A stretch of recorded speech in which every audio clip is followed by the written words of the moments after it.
Com. By Kellogg's, the best to you each morning. And by the Missouri Lottery. An exciting first game of the doubleheader. The Royals coming back from being down by 4 in the 7th inning. And with 2 outs, the Royals got a grand slam from Unievsky Betancourt. The game went into 11 innings. And with 2 outs, it was Unievsky Betancourt driving in the game-winning run. So Jesse Chavez is the winning pitcher. Chris Sale gets his first major league decision. It's a loss. And the deflated Chicago White Sox getting ready for Game 2. They had a chance to pick up a full game on Minnesota in the Central Division. Well, Ryan, the Royals have really been having a hard time scoring runs, and if they score them in bunches. And here, with down by 4, Unievsky Betancourt hit the grand slam in the left center field, his 3rd grand slam of the year, and that tied this game, and that's what propelled this game in the extra innings. And here, he has an opportunity to win the game also against Bobby Jenks, and he hits a line drive single into center field to get that job done also. Big night for Unievsky in the first game. 5 RBIs, and that gives him 60 on the year. That's just 7 shy of his career high. So when we come back, it's Game 2 of the doubleheader with the Royals and the White Sox.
Six to 5 in 11 innings.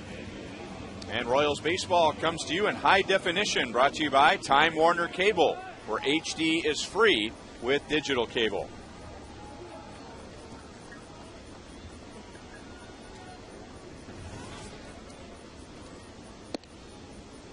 Brian Bullington misses outside with Brian Pena behind the plate for Game 2. Juan Pierre had 2 hits in the first game, drove in a run, scored a run. Also had his league-leading 49 stolen base of the year. And Juan Pierre has a 9-game hitting streak.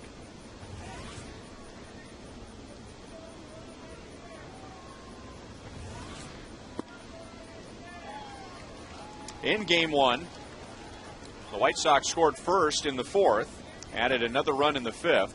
Wilson Betemit homered in the bottom of the 5th inning to make it 2-1.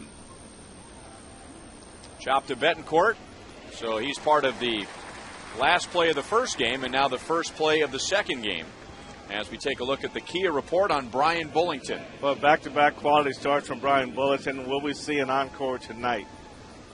Opposition, he makes to put the ball in play. 2 total walks versus L.A. and New York. And the keys tonight for me, Ryan, is just keep building on those first 2 starts. Keep securing your spot and stay in the eyes of the organization going forward to next season. Bunted foul by Alexi Ramirez, who moves up to the number 2 spot in game 2. Ramirez 1 for 4 with a run scored in the first game and has a 14-game hitting streak. Now, Juan Pierre gave Unieski the same exact play he gave him in the first game, where he came in and fielded the ball with his bare hand and threw the ball high to first base. And he had the same play that time, used his glove, made a nice throw, and he's out at first. All about consistency and how you do your work out on the field.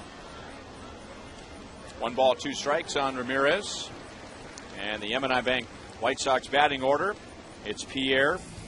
Alexi Ramirez bats second at shortstop. Alex Rios, Paul Konerko is the designated hitter. Marcotte is at first. 2 balls, 2 strikes on Ramirez. Andrew Jones in right, Mark Teahan at third. Ramon Castro is catching, and Brent Lillibridge at second base.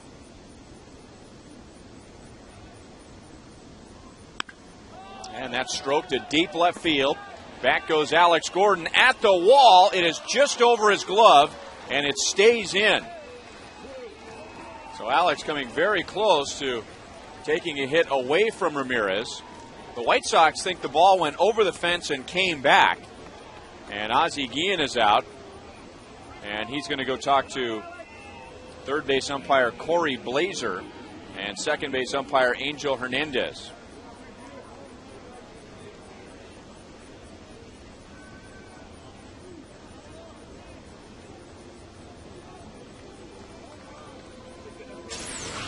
Ozzie is not going to ask for some instant replay. Well, Alex got back there and got up as high as he could. He hit against that screen wire out there above the padding and came back on the field. You can take a look here. Alex gets up real high. That's about as high as you can go right there without being at the wall going straight up. So that was a good call by the umpire. And I think the reason why Ozzie is not asking for instant replay is because I think he acknowledges that it hit that screen, but he may have thought that if it hits the screen, it's over the wall. White Sox are going to take a 1-0 lead, so it's no home run, it's a double. But Alex Rios goes after Bullington's first pitch and drives in Ramirez to make it 1-0.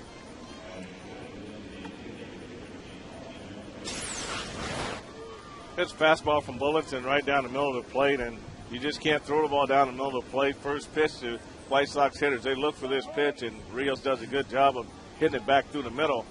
And Ramirez scores easily from second base. So Rios drives in a run after going 0 for 5 with 3 strikeouts in game 1. Paul Konerko is the DH in the second game. Rios is running, so the White Sox, and I think this is a good call by Ozzie Guillen. Get these guys running, get them aggressive to make sure there's no letdown in game number 2. Well, I have to agree with you, and Ozzie, he's smiling there too, and he likes to see his guys come out playing right from the very first inning. And you know, that was a tough loss for him. He lost a 4-run lead, and then they ended up losing extra innings in a game that they knew they had to win. So it's easy to have a letdown going in that second game. So a great call. I think that's the way to come out and attack this second game. So the White Sox in game 1, they scored a run in the 4th inning, another run in the 5th. The Royals got a home run from Bedamit in the bottom of the 5th to make it 2-1. And the White Sox got 3 runs in the 6th inning and led 5-1, and that was the score until 2 outs in the bottom of the 7th when Betancourt hit the grand slam. And then nobody scored again until Betancourt won it with 2 outs in the 11th. That's right. Game number 2 started at 10:05 with a game time temperature of 81 degrees. Time and temp brought to you by The Parking Spot. Easy to spot, easy to park. The Parking Spot at KCI. Konerko 2 hits and a run scored. And now Rios is going to third, and he's lucky that Konerko fouled it away because Rios was stumbling on his way to third base. So he got a pretty good break, but didn't have good footing all the way. Well, you can tell, yeah, that would have been enough to give him that little hesitation there. You don't want to lose a step when you go into third base, and you want to make sure you can steal it if you try to steal it, because you're already in scoring position, and with his speed, he can score on a base hit.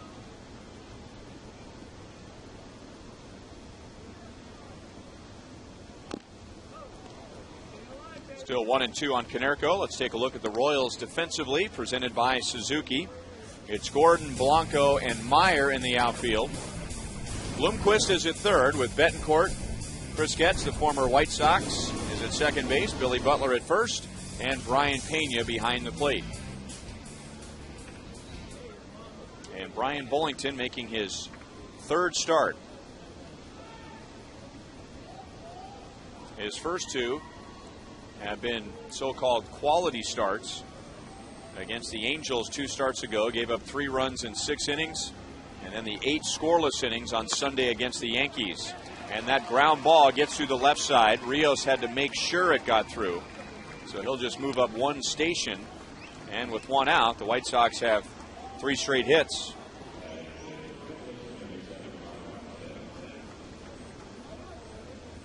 So Bullington is given up more runs in a third of an inning and more hits in a third of an inning than he did in 8 innings against the Yankees on Sunday. In fact, the Yankees didn't get a runner until 1 out in the 5th inning. And because of double plays and runners caught stealing, Bullington faced the minimum through 7 innings. One thing I remember us talking about quite a bit, Frank, was how aggressive the Yankees were. They were swinging very early in the count, and Bullington had quite a few low pitch innings along the way. They were not doing their typical routine of just trying to grind the pitcher down by taking a lot of pitches. Well, that's true, and that helps a guy, especially if you don't know a guy. You know, sometimes the experienced teams will come out and be more aggressive. Well, maybe a little inexperienced team will be a little more patient. But the White Sox can be a little bit of both. You know, they can be patient at times, but they can also be aggressive at times, especially first pitch fastball. 1 ball, 2 strikes on Kotsay, who came on defensively late in game 1. If you believe in biorhythm, I would think everybody's biorhythm is off starting at 10 o'clock at night. It's not an ideal start time, and he's been waiting a long time for this start.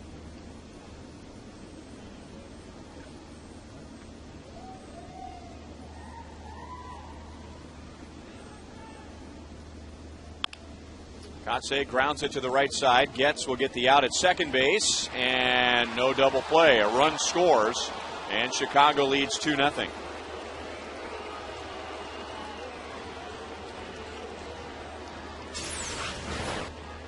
That's how Harper Getz plays this ball perfectly. He just gets to where he makes that turn where he get back on top and get a good throw to second base to Unieski in order to speed this double play up. And unlike Billy playing first base over Keela is able to stretch out there a little bit further and maybe steal another foot or so off that throw, where Billy relies more on the cheating aspect of playing first base. And by cheating, meaning being able to just time the throw and come off the base pretty much at the same time. Not like anything he'll get suspended for or anything like that. No.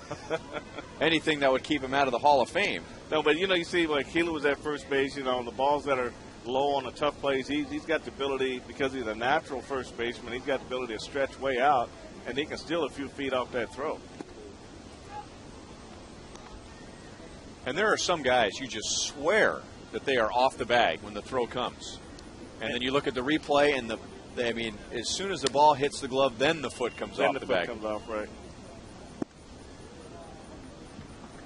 2 balls and no strikes on Andrew Jones, who did not play in game 1. He's in right field. Carlos Quinton will sit out the second game.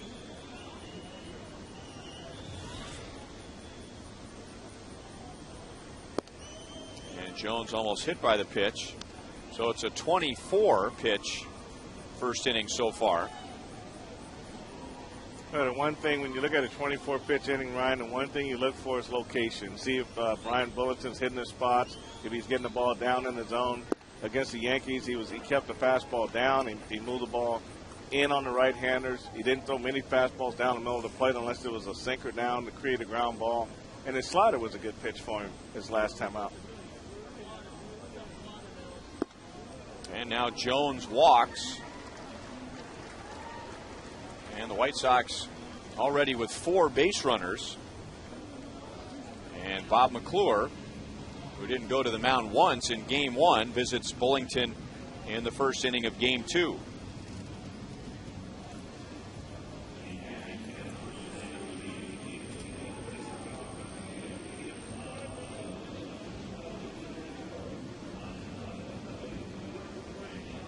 By the way, when Brian Bullington threw his 26th pitch to the Yankees on Sunday, there were 2 outs in the 3rd inning.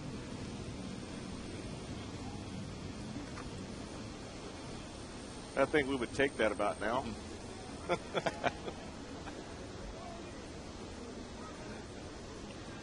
That game, by the way, was a 2-hour, 7-minute game. The fastest game for the Royals this year, and it was against the Yankees of all teams. I mean, you're lucky if you get a 3-hour, 7-minute game against the Yankees. Well, no one can complain about that game going real slow. I just think that the more difficult the game for them to play, the slower they get. When they get against the Red Sox, both teams are not very fast, and I think that adds to the time of the game itself. Mark Teahen was 0 for 5 with 3 strikeouts in Game 1, and now he's down no balls, 2 strikes. Remember when Joe West blasted the Yankees and the Red Sox because of the pace of their play when they come together. And they will play games that will come close to 4 hours. And you're talking about 9-inning games. And the Yankees and the Red Sox both shot back to Joe West. And I think there's truth on both sides. Joe West makes a good point. But then the Yankees and Red Sox making the point that, well, if the umpires would call more strikes, then the game would move along in that fashion. Well, that is true. And they tried a lot of things. And everything they tried so far to speed the game up hasn't worked. 30 pitches, and the White Sox score 2.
Two of the doubleheader, 2-0 to the bottom of the first inning.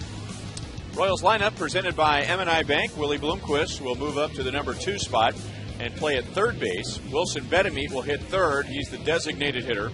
Brian Pena will catch, so Jason Kendall is out. Mitch Meyer returns to the lineup in right field, and Chris Getz is at second base. And making his first major league start is right-hander Tony Pena.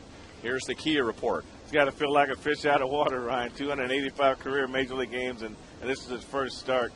got serious heat on his fastball, decent slider, changeup, and I think right now he's going to try to do pretty much what we got from Humber. It just give you that 4 innings because that's about max 4 1/3, probably as far as he's gone. And just if he can get that and keep the score down, I think Oz again would take that. 1-1 on Gregor Blanco. He was 1 out of 5 in game 1. White Sox also struck him out 3 times.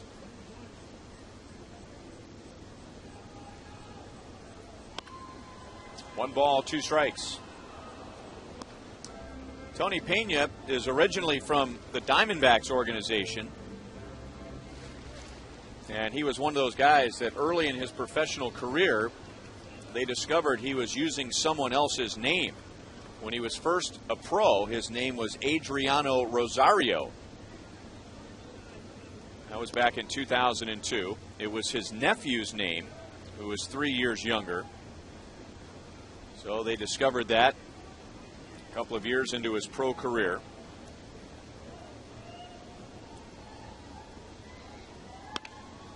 Grounded up the middle. Ramirez charges it aggressively and throws out Blanco.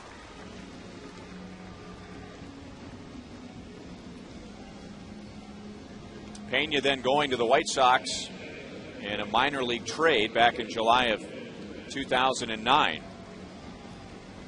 And the last time he made a start was in 2005, so 5 years ago, pitching at Tennessee in the Diamondback system. The year before, he made 25 appearances. All of them were starts. He went 7-13, but then the Diamondbacks moved him to the bullpen, and he had great success. It's a AA, AAA, and by the time 2006 was over, he was in the big leagues with Arizona.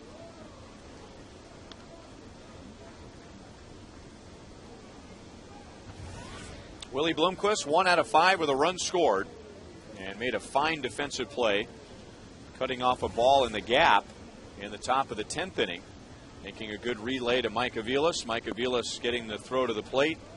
Jason Kendall digging the throw out of the dirt and tagging out Brent Lillibridge to keep the game tied at 5. And now Kendall begrudgingly will watch game 2 from the dugout.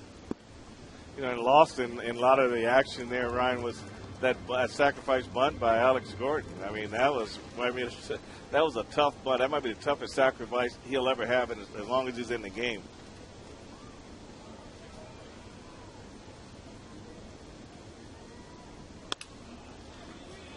That's a 2-hopper to Kotze, and there are 2 down. And now Suzuki will show us the White Sox with the leather in game 2. It's Pierre, Rios, and Jones in the outfield. Tien's at third. Ramirez, Brent Lillibridge at second base. Mark Kotze at first. So a brand new right side of the infield. And backup catcher Ramon Castro will call the game for Tony Pena.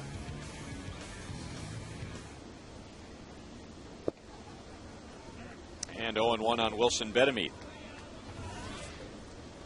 Betemit hit his 7th home run of the year in game 1. Also walked twice. Came around to score the winning run. He was the runner that moved up on the Alex Gordon bunt. With 2 outs, Mike Aviles reached with an infield single.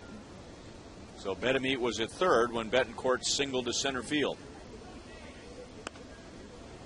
That pitch was not a strike, and Betemit is down 1-2.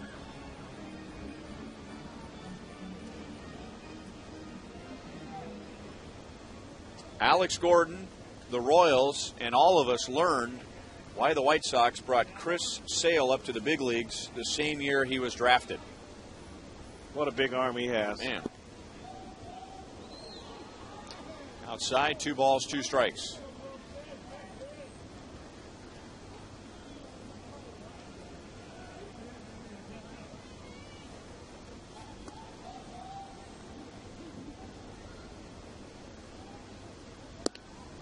And Betemit strikes out. The Royals are down 1-2-3 in the bottom of the first.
Possible with the nation's fastest 3G network, AT&T, rethink possible.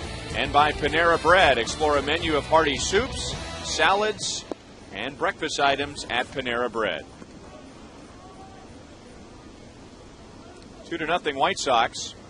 That was the 31st pitch of the game for Brian Bullington. He only needed 31 pitches to get through the first 3 innings against the Yankees on Sunday. So the White Sox are making him work. Chicago getting RBIs from Rios and Kotze in the top of the first. And now it's Castro, Lillibridge, and Pierre in the second.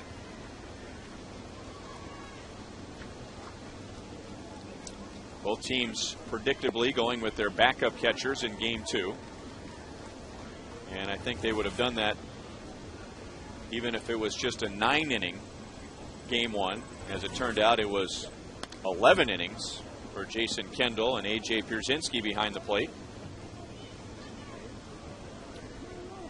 Those are two guys, it seems like when their teams are playing, they're always behind the plate. Very rarely you see the backup guy when you play, other than a doubleheader situation. It's almost like they're always in the game. That's driven into left center field, but Blanco coasting over from center. And Castro is the first out.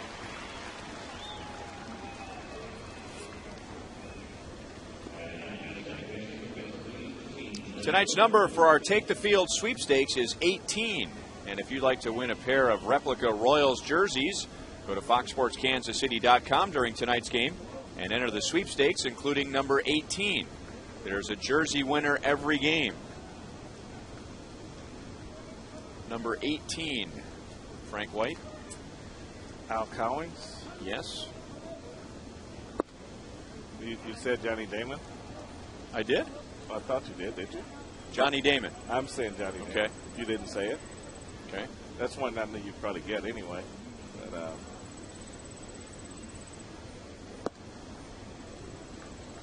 Jason Kendall. Nice.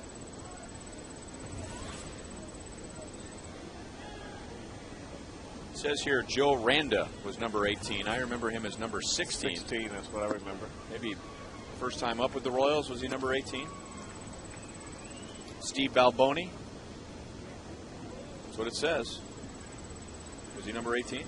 Yes, he was. And Brett Saberhagen. Sabes, yes.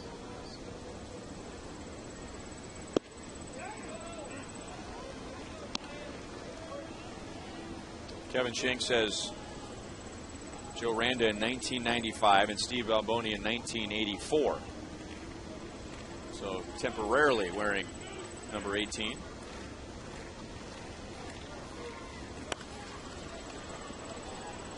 Two balls, two strikes. Pat Kelly was the first Royal to wear number 18. A left fielder. I believe he was the brother of Leroy Kelly, the famous running back for the Browns.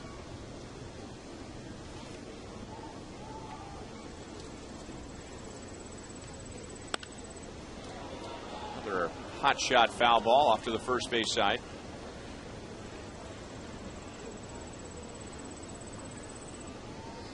So Gordon Beckham gets game 2 off, and Lillibridge will start at second base. He was part of that play in the top of the 10th inning when the Royals threw a runner out at the plate. Lillibridge was running for Paul Konerko.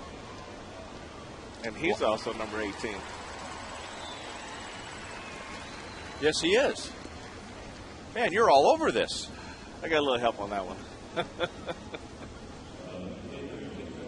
Of course, we forgot about Gail Hopkins. Oh, Gail. The only woman that ever played for the Royals. And Kelly Stinnett. I'm sorry, there were 2 women that played for the Royals. I believe the spelling is Gail, right? Right. Yeah, I believe it. He was a real good pinch hitter, though. First baseman. Yeah, the Lillibridge came from Steve Kurtenbach out of the truck. He was paying attention. He's one of 10 kids, you know. Pierre lines the center field, so 2 fly balls to center, and the White Sox are done.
The second inning, and here's game 2, sprint you call it. Unieski Betancourt with 3 grand slams this year. Which one was more meaningful? Well, on May 28th, the Royals were down 5-2 after 3 innings in Boston, and Uni's grand slam capped a 7-run 4th inning, and the Royals won that game 12-5.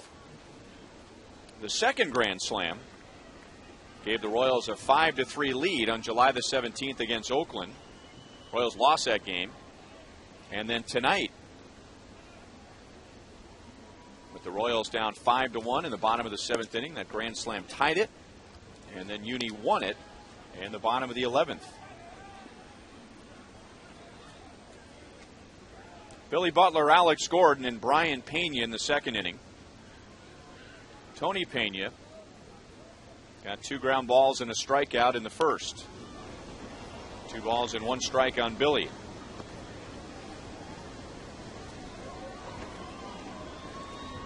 Pena is one of those guys, Frank, that has a big arm and will light up the radar gun, but also has problems with his control at times. He will walk about 1 every 2 innings.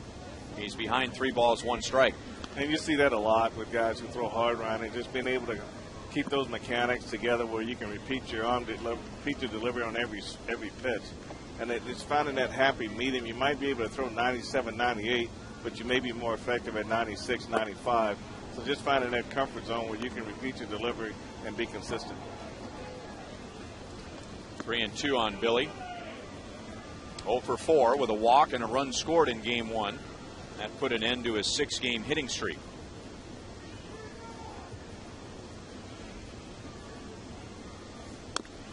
I remember a few years ago, I don't remember exactly what year it was, but the Royals were short on starters, and they went to Leo Nunez for a game at Fenway Park. And Leo was one of those guys with a big arm. He'd get his share of strikeouts, but would also walk guys. But as a starter, he toned down just enough where he became a better pitcher, less of a thrower and more of a pitcher. As Billy chops it to second base, Lillibridge throws him out, and realizing that he couldn't go at it full throttle as a starter like he could out of the bullpen, and knew he needed to pace himself just a little bit. And I think he gave the Royals, I mean, it was a start out of the blue. He may have given the Royals 4, if not 5 innings out of the bullpen. They were just thrilled with his work, and it'd be interesting to see if the same thing happens for Pena tonight. Yeah, he's around that 4-inning mark as being the longest he's pitched, and I think that arm of his is like you say, is very good. And you see this pitch here just go down out of the zone. Let the changeup probably just goes down under Alex's swing, so he does have some touch to what he's trying to throw. But it's always the fastball that really dictates how well you're going to pitch by how well you locate. Got a nice, smooth, easy motion. Alex was hitless in game 1, 0 for 4, but laid down that sac bunt in the bottom of the 11th inning after Bedemeet's walk on a pitch that was up around his nose. Got the bunt down, and eventually Bedemeet coming home to score on Betancourt's base hit. You've seen the no-look pass. You've seen a no-look pitch. We saw a no-look bunt. 2 pitches in a row that were just unbelievable. Up and in, 99 miles an hour. Rolled to the right side, Lillibridge again, and there are 2 down in the second inning. Then he went and sit next to Mitch, and Mitch said, "Hey, don't complain to me. I couldn't get out of the way of mine." Good point.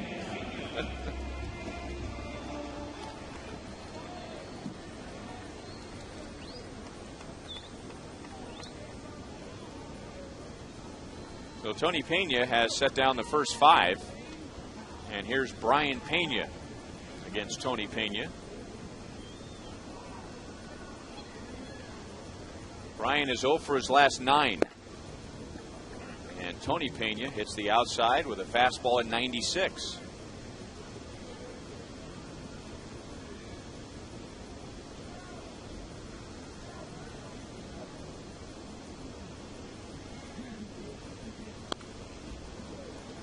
Oh and 2.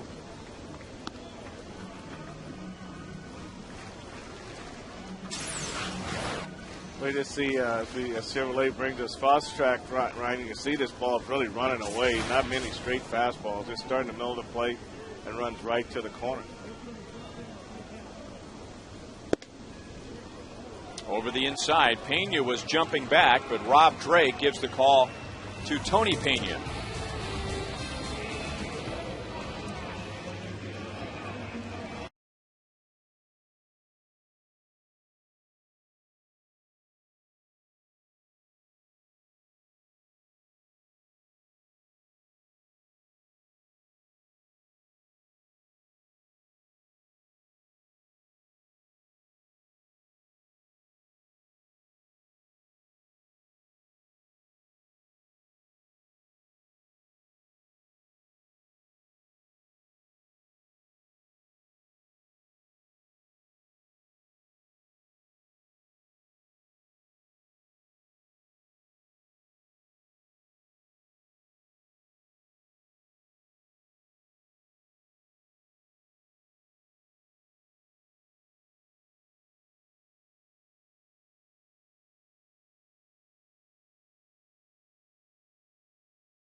The third, let's bring in Joe Goldberg.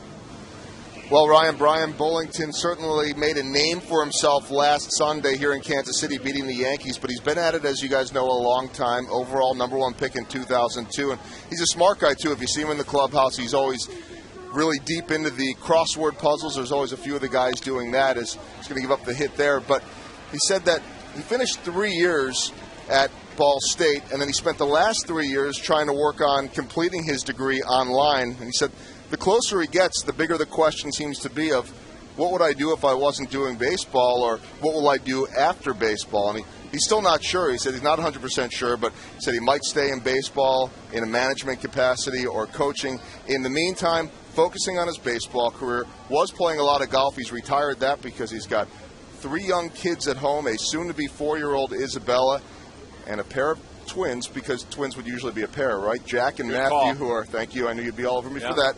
Jack and Matthew are 9 months old, so he is getting maybe a degree right now in baby proofing, something, Ryan, that you'll be getting a pretty good dose of soon as well. Uh-huh. Good luck with that. Micah turned 6 months today, by the way. Congratulations. Thank you. The fun starts. Sitting by the TV at home right now, I'm sure.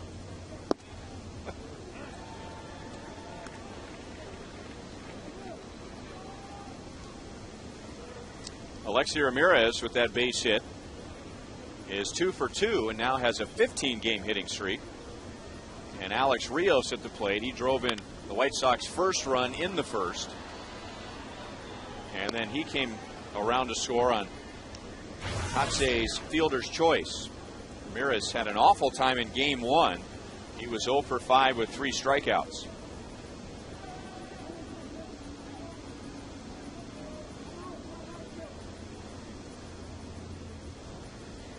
Something that we haven't seen from Bullington yet, which we saw a lot of against the Yankees, is that good, hard breaking ball. Some refer to it as a slurve. It's not quite a slider. It's not quite a curve. It's something in between. It had good bite to it, and also good depth. And I think that was set up by his fastball, which he was throwing on the inner half and backing the right-handed hitters off the plate, and then going away with it to get the strikeouts and the weak ground ball. But he also worked at a fast tempo, and that kept him in rhythm, and he got his defense involved early in the game.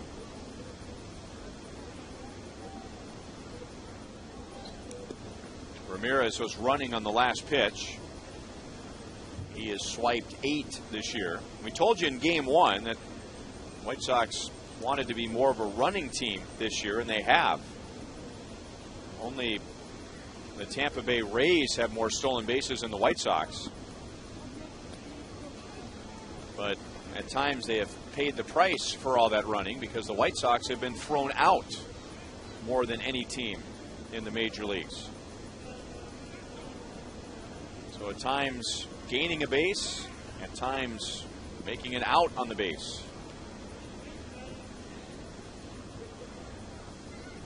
Ramirez runs, the Royals pitch out, and Pena throws him out. How about that combination? 3 former teammates on the Cuban national team. Pena to Betancourt to tag out Ramirez. Well, when you can sniff it out, you get to call that pitch out. Wasn't the greatest pitch out up and away, but it stayed up. Brian didn't have to make too much of an adjustment. And nice throw down to Unieski to get Ramirez.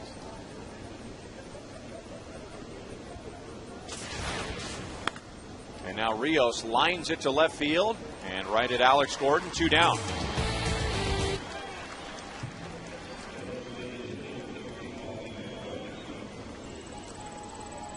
I want to give you a little preview of the song you're going to hear when this inning comes to an end.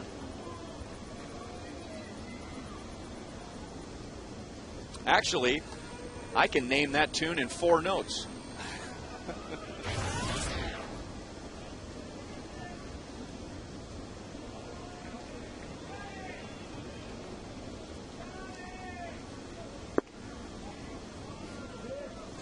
Ball 1 to Paul Konerko. He singled in the first inning. Had 2 hits in game 1.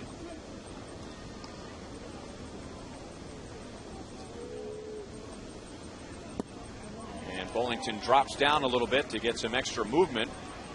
And Konerko swings right over the top.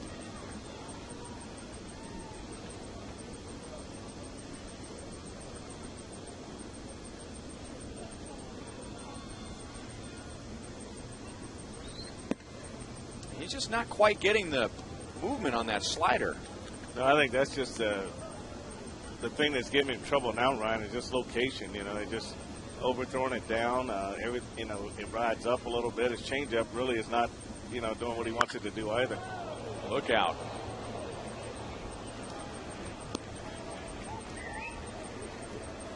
Hey, that's a smart man right there. He knows.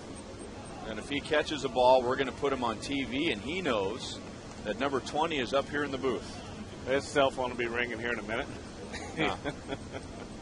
He did a good job of putting his hands up and just stopping it, popping it up in the air, and rested right back in his hands. Just missed. 3 balls, 2 strikes. That's where number 20 rests now, up among the retired numbers on the facing of the Royals Hall of Fame. That guy's pointing up to the booth here. Boy, close pitches.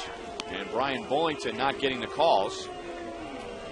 See, he knows what he's doing, that guy. He not only did he turn around to show number 20, but he showed it. He knew a camera would be shooting him. Ball came ricocheting up in the seats. He catches it. Points to Frank. That was for you, buddy. And hey, by the way, I'm wearing your shirt. Magic man.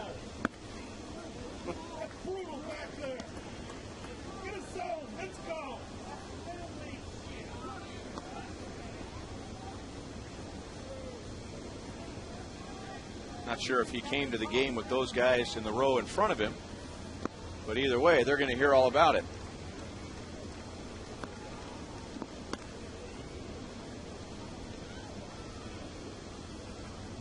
Frank, I got to tell you, I kind of feel bad for the guy. Usually when someone catches a foul ball, the cell phone rings, someone saw him, friend, family member calls him up to let him know, hey, you've been on TV about 3 or 4 times. They saw you catch the ball. Nada. Well, he'll probably be out by my truck after the game, and I'll be the one to give him that congratulations. There you go.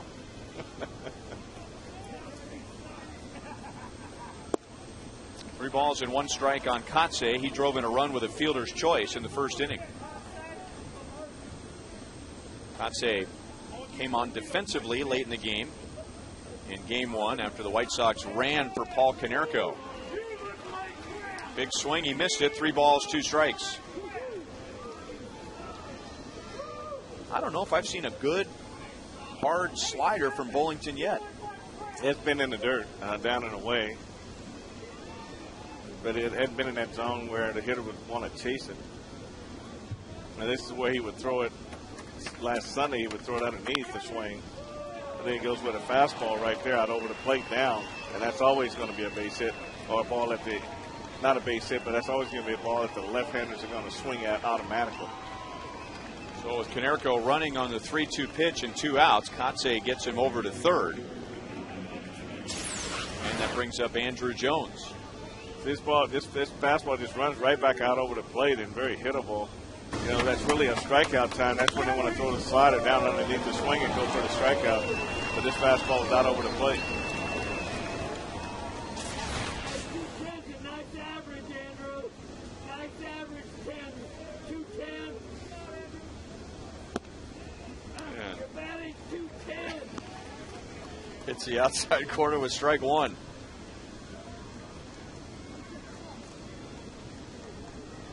Jones walked in the first inning, getting heckled pretty good by a fan right behind home plate. 1 ball, 1 strike. I don't know if you could hear the fan on our crowd mic behind home plate, but getting all over him because he's hitting 210. I think Andrew has 10 more Gold Gloves and 1 more World Series ring than that guy. I could be wrong.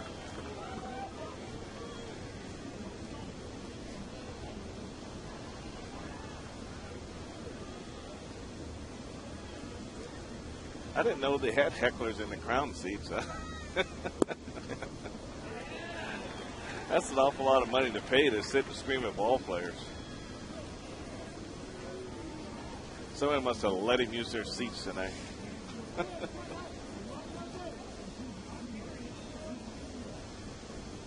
That guy was once a center fielder in the Braves organization. There's a good breaking ball. Jones is down, and Bullington strikes out his second.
Mitch Meyer leads off in the bottom of the third inning. White Sox with 2 runs in the first.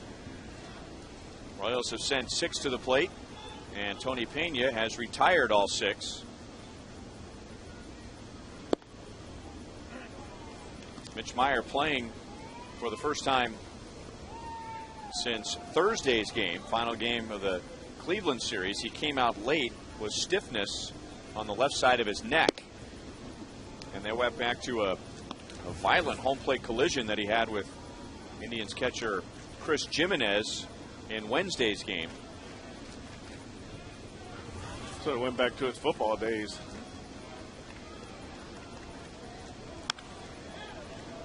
Two balls, two strikes. You haven't seen many home plate collisions this year. A lot of the guys have been going around the catcher and trying to reach in with their hand and tag the plate that way, and not a lot of close plays at the plate.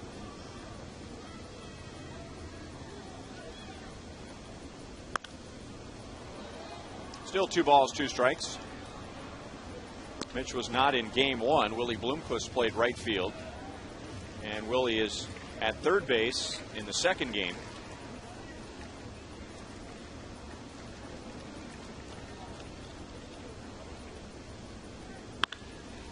Hit hard and pulled foul.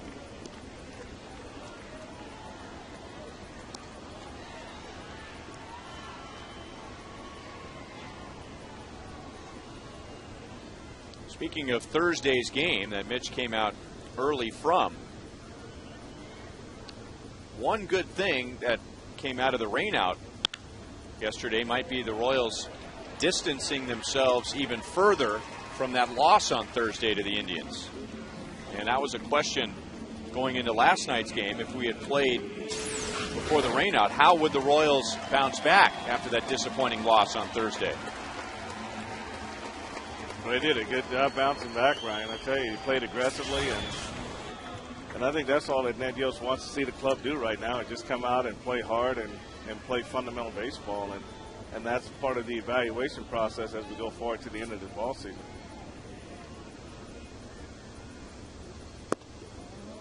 Ball one to Unievsky Betancourt.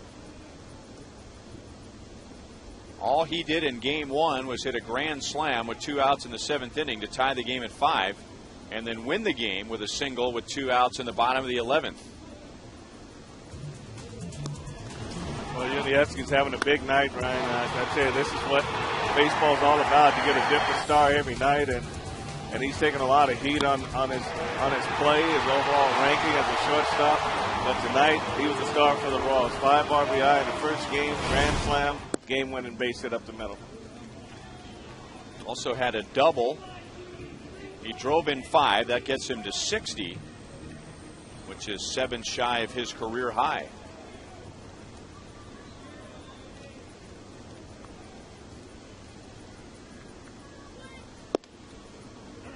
Three balls, one strike. Uni's most meaningful grand slam, 66% going with tonight's over May the 28th at Boston, which was part of a comeback win for the Royals, and July the 17th against Oakland. Grounded to Alexi Ramirez, his former teammate in Cuba. And now Tony Pena has retired the first 8.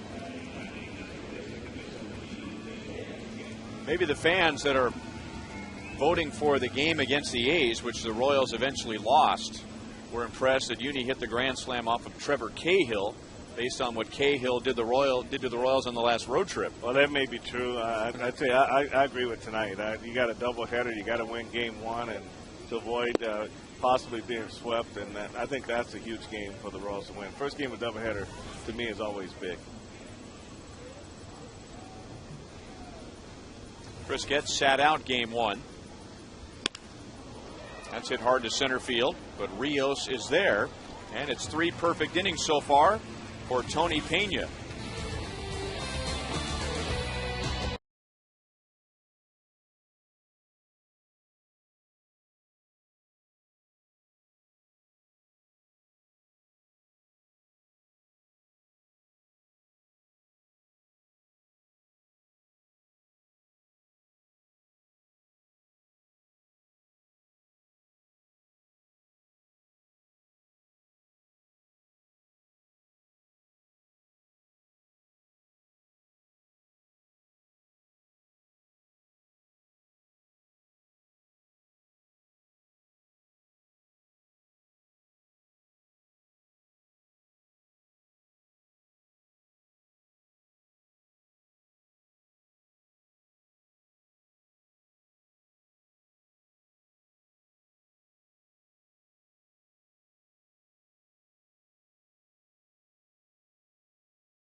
Ball one to Mark Teahan to the top of the fourth inning.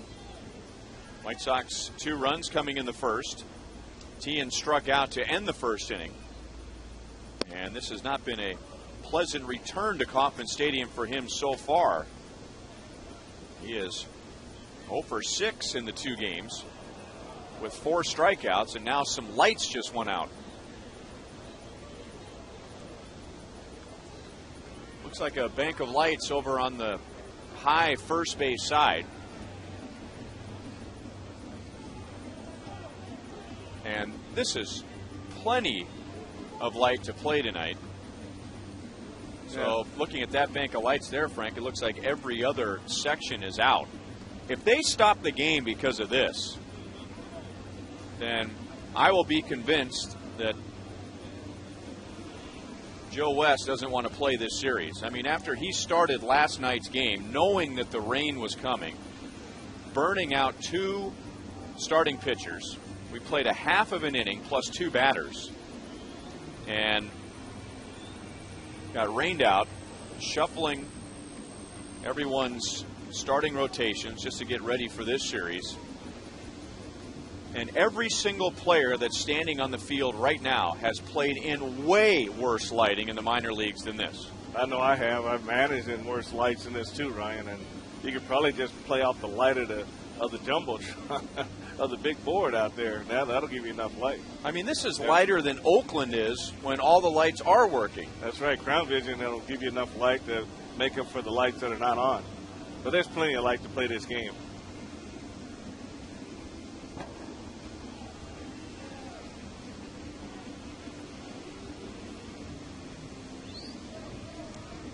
While we have a moment, let's take a look at tonight's league leaders, brought to you by your Kansas City area Toyota dealers.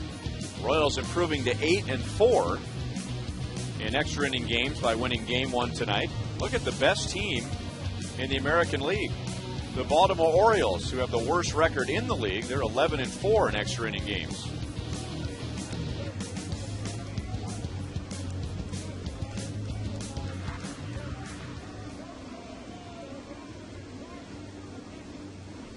You have got to be kidding me.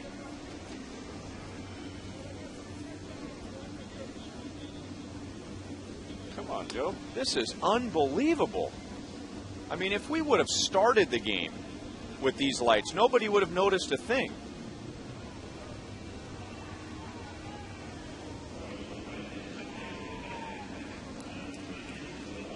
They're going to the bullpen.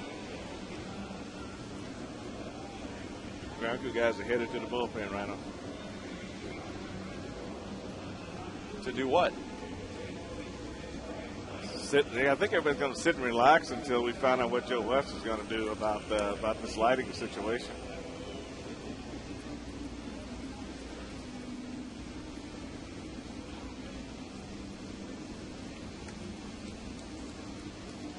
Here's tonight's Roadrunner Turbo speed pitch comparison. Tony Pena has hit 96. Brian Bullington has hit 96. And the umpiring crew has hit ridiculous. You can double your speed with Roadrunner Turbo from Time Warner Cable. And doubling our speed, I think, would be a good concept. I mean, seriously, Frank, really? I think they should still be playing. I mean, find out if the rest of them are going to stay on or not, but I think that it's enough light to be playing this game.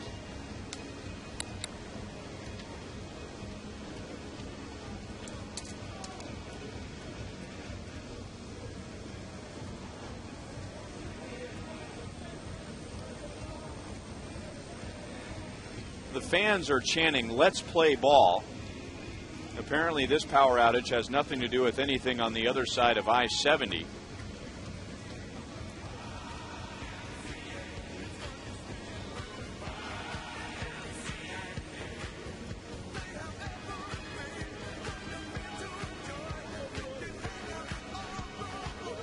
This is absolute madness.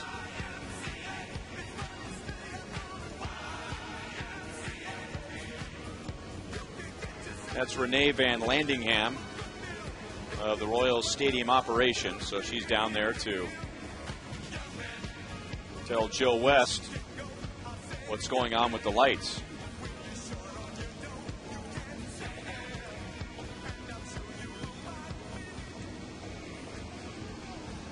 Well, this is great television.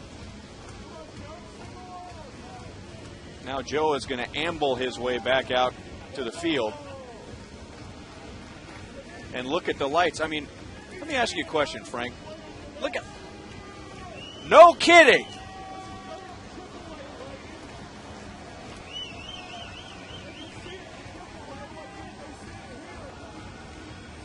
So we wasted time that we didn't have to waste. Really? Wow. Not one more light went on. By the way, it is 11:07. This is game 2 of a doubleheader that started at 6:10. The first game went 11 innings. Tomorrow's game is at 1:10. And after all that, Mark Tien hits a ground ball into right field.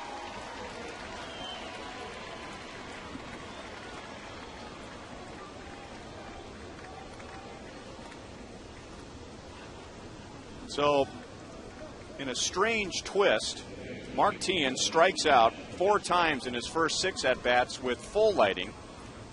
And with a few light bulbs going out before this inning starts, he gets his first hit of the game. There's plenty of light to play a baseball game. All these guys have played in worse lighting than this in the minor leagues. Wow, the lighting, I mean, they got to stop this game. I mean, if they keep this up, that ball is going to get hurt. Maybe it was too bright. Maybe they had to squint too much. Maybe it's normal eye vision right now. I don't know. Fastball right down the middle of the plate. Castro hits a hard in the hole between third and short. Uneski makes a good effort, but the ball squared up very well.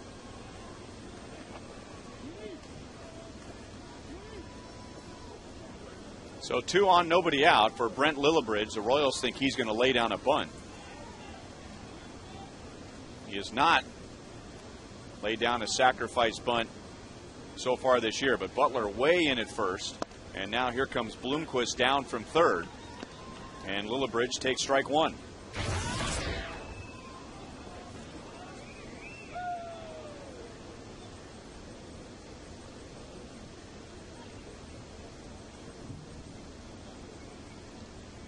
Now you can see some of the lights in the sections that went out starting to warm back up.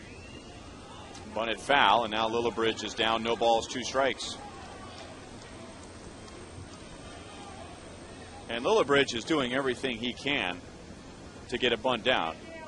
But it reminds me of what you told me about Whitey Herzog's words for you when you first came to the big leagues as a reserve infielder. If you can't play defense, if you can't bunt or hit and run, you can't play for me. And I think that this is just certain guys in this game that's got to be able to bunt. They got to be able to bunt at any time in any situation. He ends up striking out, and Bullington has 3.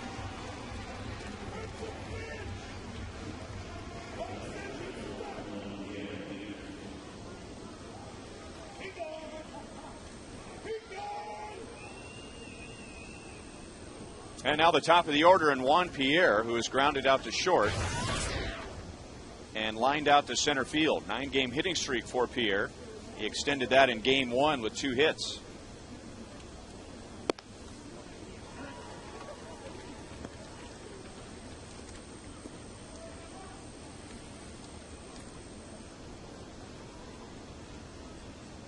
Bullington has thrown 76 pitches. 30 of those came in the first inning. And that's slapped to left field. Tien will be held. Pierre doesn't hit for much power, so Alex Gordon was already shallow in left field. It didn't take him very long to close in on that ground ball. And the White Sox have the bases loaded. By a lot of standards, this is not a bad pitch right here. Ryan is up and in. But Juan Pierre just does a good job of bringing his hands in and really taking that ball the other way. And the only thing you point to is it being up in the zone, but a lot of times you can jam a hitter with that pitch. But he was able to get it out in the left field, and like you say, with Alex playing close, he was on this ball. He's right behind shortstop when he caught this ball, got this ball off the ground.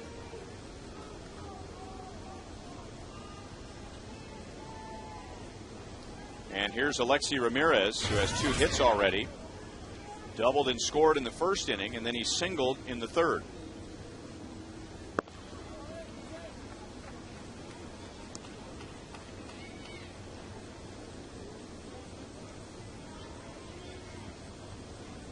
When players are able to get bunts down, that would have made a difference. That hit by Pierre might have been a possibility of 1 run in and a runner at third base, and now they got a bases loaded situation. But Brian Bullington still has an opportunity to get a double play and get out of this situation. So players need to really understand the fundamentals as far as moving runners as part of this game. You can go back into tone and break things and throw things, but if you don't come out and work on it, you're just not going to get better.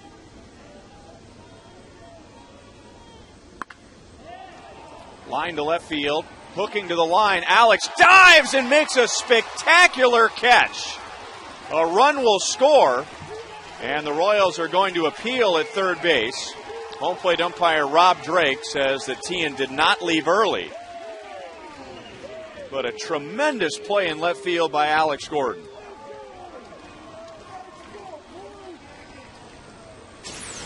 That's it, right. You don't just see the catch on this play, which is outstanding, but you see the body control to be able to hop right up from that dive and make a strong throw into the cutoff guy. But he had it measured well.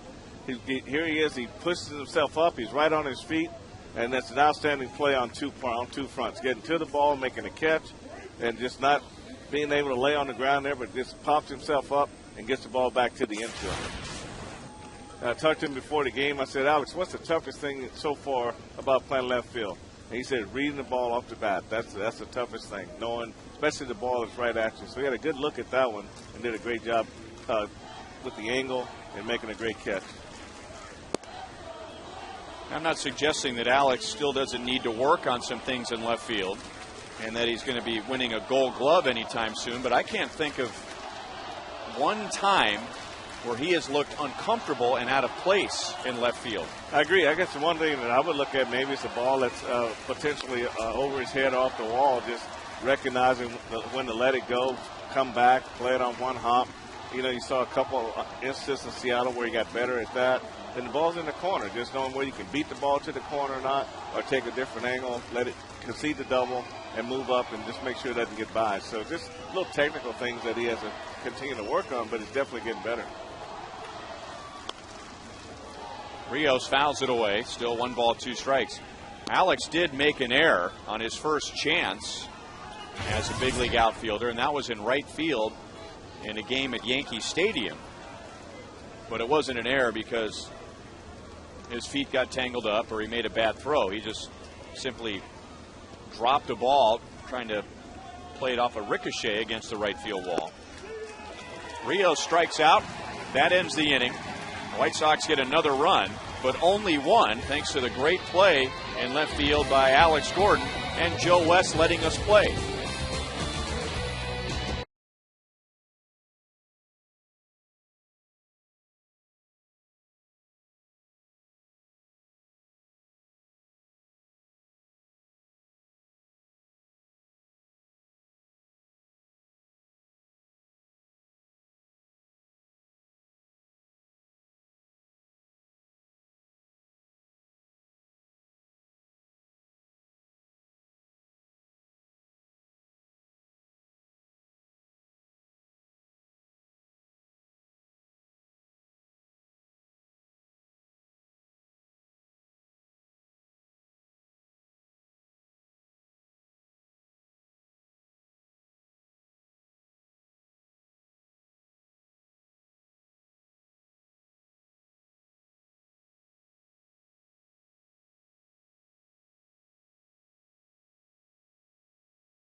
in the top of the 4th inning.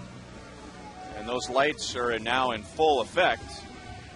And the White Sox, with a little bit of lighting missing, if you will, or less than full effect, still came up with a run in the top of the 4th inning to take a 3-0 lead. And Brian, or make that Tony Pena, making his first major league start, his first start anywhere since Double-A in 2005, has given the White Sox 3 perfect innings. He has struck out 2. And he'll get Blanco, Bloomquist, and Bedemeat in the 4th inning. He has every pitch working. That's a good little changeup right there. Just settle right in after throwing a high fastball up out of the zone. Just get the fastball down in the zone, and that's going to be even more effective. Grounded up the middle, past Ramirez, and the Royals have their first runner.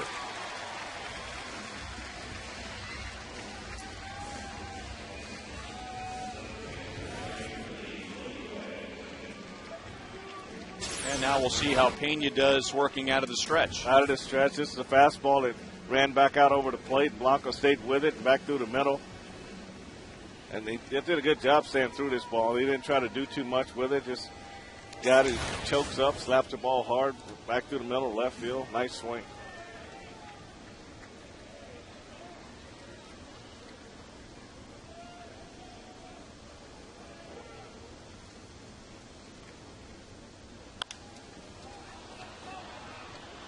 Oh, and 1 on Bloomquist. He grounded out to first in the 1st inning.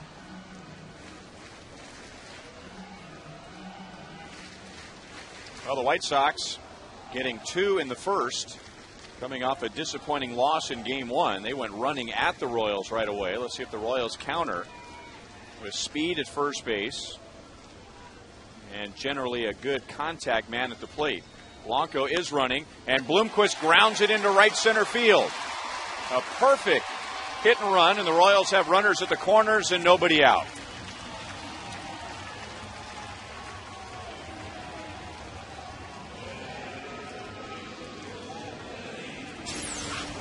Right, with Bloomquist's ability to hit the ball to the right side, even on that still, I'm surprised that Littlebridge was covering second base. And as soon as Blanco takes off, Littlebridge takes off too.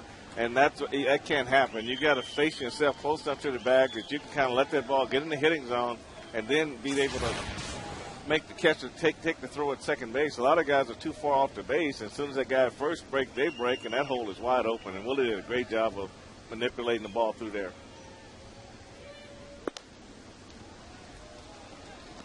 And now ball 1 on Bedemeat. Typically speaking, whose call is it in deciding who's going to cover before the pitch is thrown? I would say it's Ramirez. He's a veteran guy out there. He plays the most, and the shortstop usually plays. When I played, I called it a lot. Once Freddie left, I took over and called it most of the time. But you got to have a feel for the hitter at the plate and what his strengths are in that situation. And Willie going to right field is a lot stronger than Willie pulling the ball. 1 ball, 1 strike on Wilson Bedemeat. Let's find Joel Goldberg. Well, Ryan, I was talking to Wilson yesterday, and he was saying that when he got called up to the big leagues, he came straight up from Double-A. He didn't believe his manager when he told him, because he was just 19 years old. He said he ended up crying tears of joy. He called his parents. They were crying as well. But he had somebody at the big league level as he's going to hit that ball in there. Ryan, I'll let you pick it up. Go ahead, Joel. All right, well, that's going to drive in 1, and it's a double for Wilson Bedemeat. So there we go. Wilson has been big for the Royals. And there's a guy, Ryan, on the other side that really appreciates what has happened to Wilson Bedemeat, because when Wilson came up at 19 years old, he had Andrew Jones there in Atlanta, and Andrew Jones had been called up to the big leagues 5 years before at 19, and Andrew said that at that point, Wilson didn't speak much English.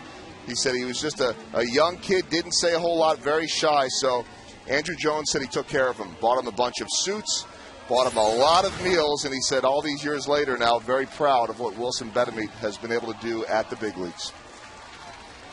Thanks, Joel. And, that's a great story of a guy remembering when he came to the big leagues and then giving back when the next youngster is called up. And you talk about a valuable player. I mean, we know what Andrew Jones has done in his career with the bat and with the glove. but he is from the island of Curacao. And on that island, most of the natives speak 5 different languages. So he can communicate with just about anyone.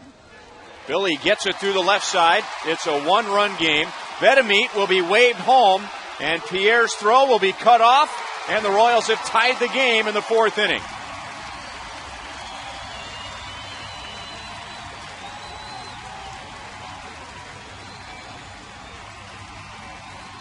So going to the stretch position was not a good thing for Tony Pena. That sure wasn't, Ryan. Billy Butler gets a base hit to left field, and Eddie Rodriguez, third base coach, recognizing that Pierre doesn't have a strong throwing arm in left field, went ahead and sent Wilson Vetemite to the plate. Just well placed. That's the strength of Juan Pierre's arm right there. So Eddie, knowing that, went ahead and sent Wilson Vetemite to the plate. So Vetemite drives in a run, now scores the tying run. And Billy Butler, who was hitless in game 1, now has a base hit in this series. And that extends his streak of 91 straight series with at least 1 hit. Anyway, just to finish the story, Andrew Jones speaks Dutch, English, Spanish, Creole, and then the native language of Curacao. Billy better hurry to get to second base. And he is safe, beating the throw from Andrew Jones.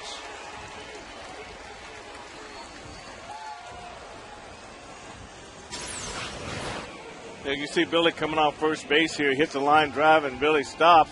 And then he heads back to first before he sees the ball, if the ball's going to be caught or not. And that was a real close play there at second base. I don't think Alex would have been too happy about not getting a base hit in that situation.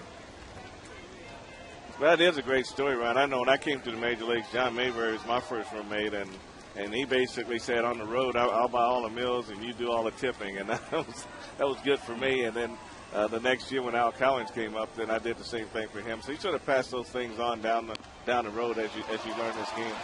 Now Brian Pena bunts. He'll be thrown out, but he'll move the runners up.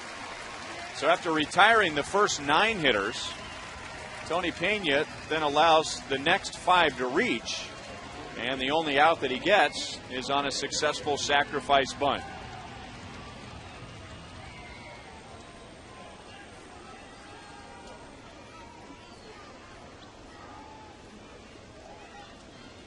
So second and third, 1 out. And with the infield back, Mitch Meyer can get an RBI, at least 1 RBI, with a well-placed ground ball.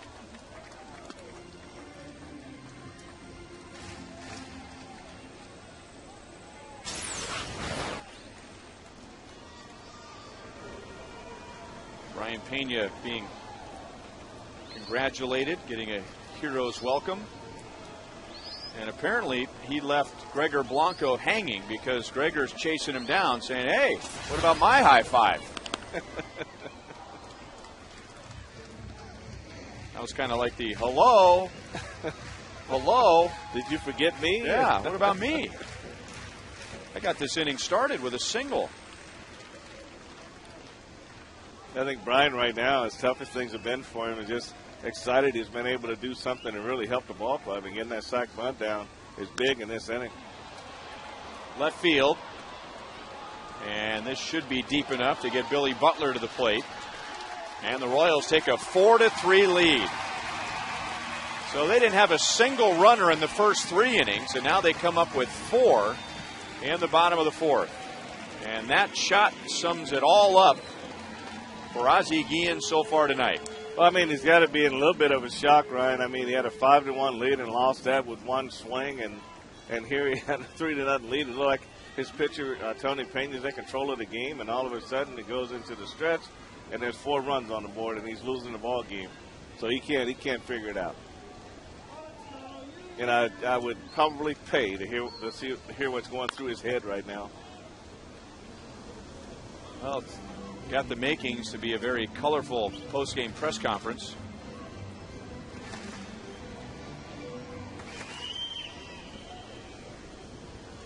course, with him, nothing special has to happen in the game for a colorful post-game press conference.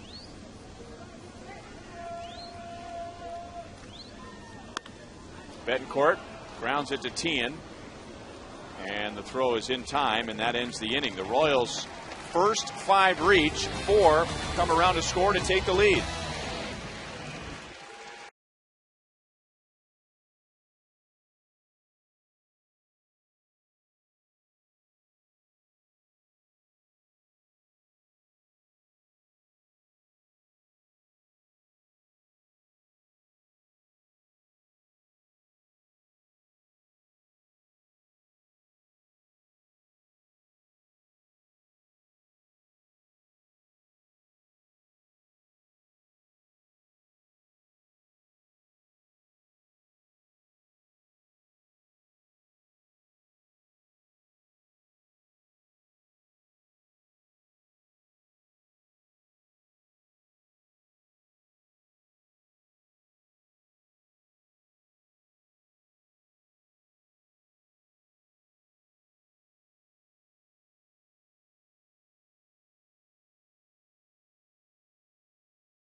Early 5-1 much earlier tonight, but down 3-0, and now 4 in the bottom of the 4th. Well, Ryan, I'd say it's been some big turnaround innings for the Royals tonight. The big grand slam by Unieski, the game winner by Unieski in the game 1, and here it looked like Tony Pena had the Royals eating out of his hand, and he goes into the stretch, and before you know it, he's got 4 runs on the board. It's a whole different ballgame.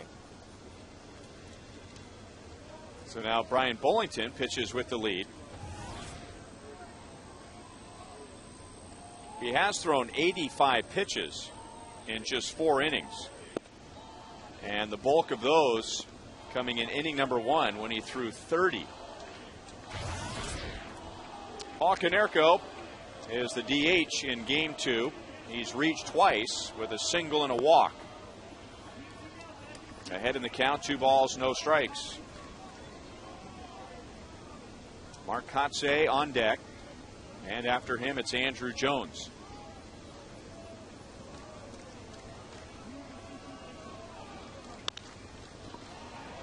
Very high to shallow center field. Blanco is there for the out. So Konerko is retired for the first time tonight.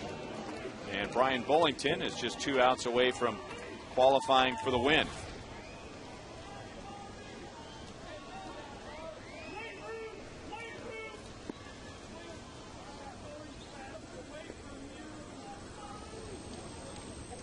Mark Kotze is 1 for 2 with an RBI.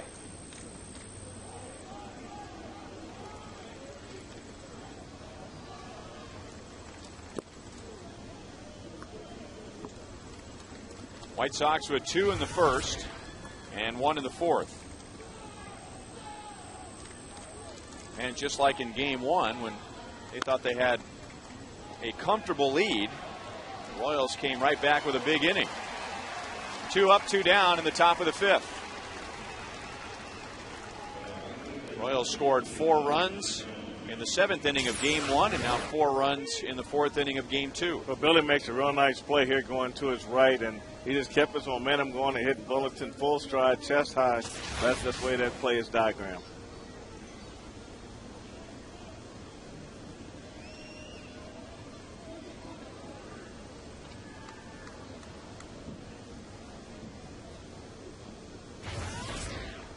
Andrew Jones has walked and he is struck out.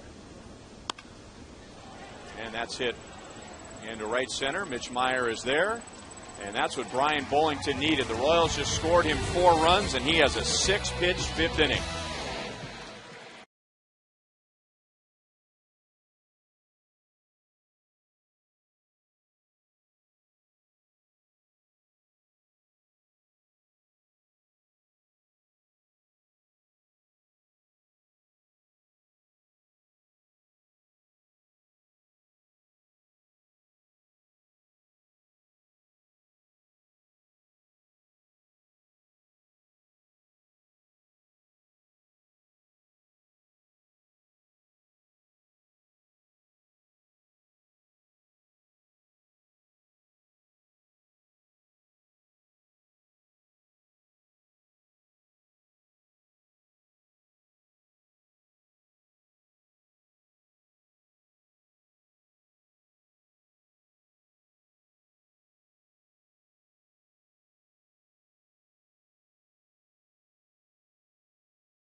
Run lead.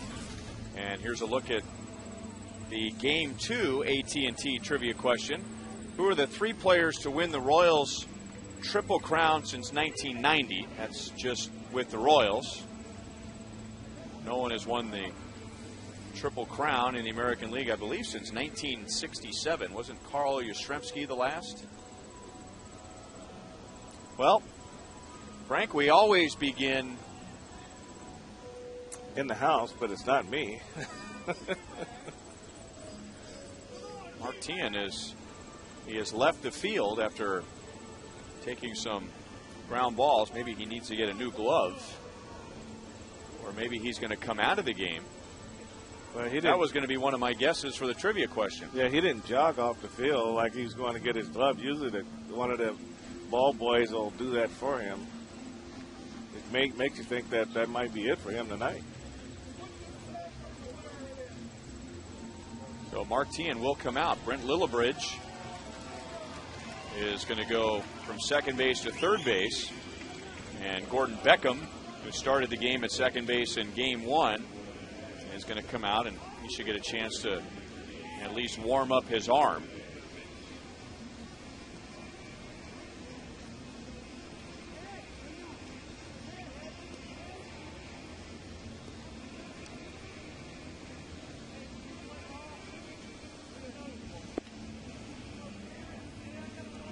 Well, remember, Mark Teahan was on the disabled list for a long time this year after breaking the middle finger on his throwing hand. And he came out after taking some ground balls before this bottom of the 5th inning started. As is the routine, the first baseman will go out as the pitcher is warming up, and he will just roll ground balls to the other 3 infielders just to keep them loose.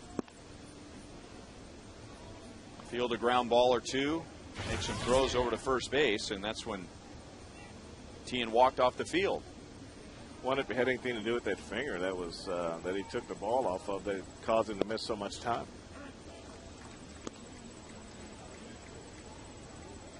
Chris Getz lined to center field in the 3rd inning.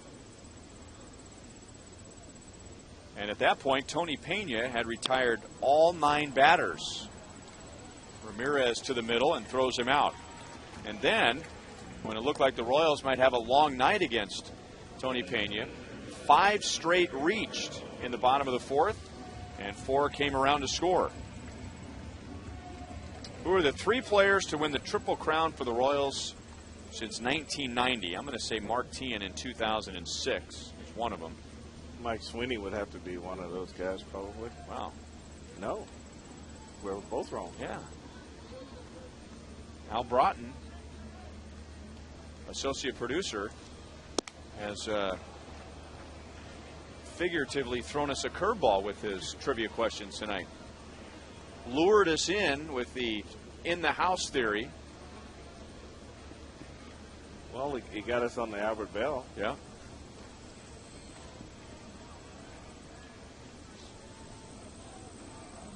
I think we gave our formula away.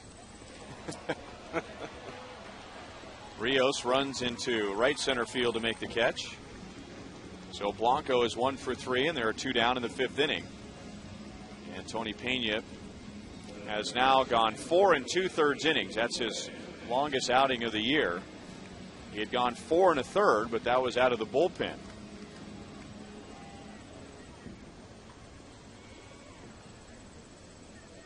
He was just sailing along for 3 innings, but gave up the base hit to Blanco to begin the bottom of the 4th. And we always bring this up when a pitcher has a series of perfect innings, no base runners, so they're just working exclusively out of the windup. And even when they warm up, most of the time, if you're here during a game and you watch a pitcher warm up in between innings, they get, 8 warm-up tosses? 8 max. And a lot of times, 6, if not 7 of those warm-up tosses will be out of the windup, and then at the very end, they'll just get in the stretch position. Sometimes not even throw to the plate 100%. But it's almost as if they're saying, well, I'll get 1 out of the stretch position. And then Pena goes 3 full innings exclusively out of the windup, gets to the stretch, and gets in trouble. Nice diving play by Juan Pierre. And Pena gives the White Sox 5 innings, but he trails by 1.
Anything you want, Verizon.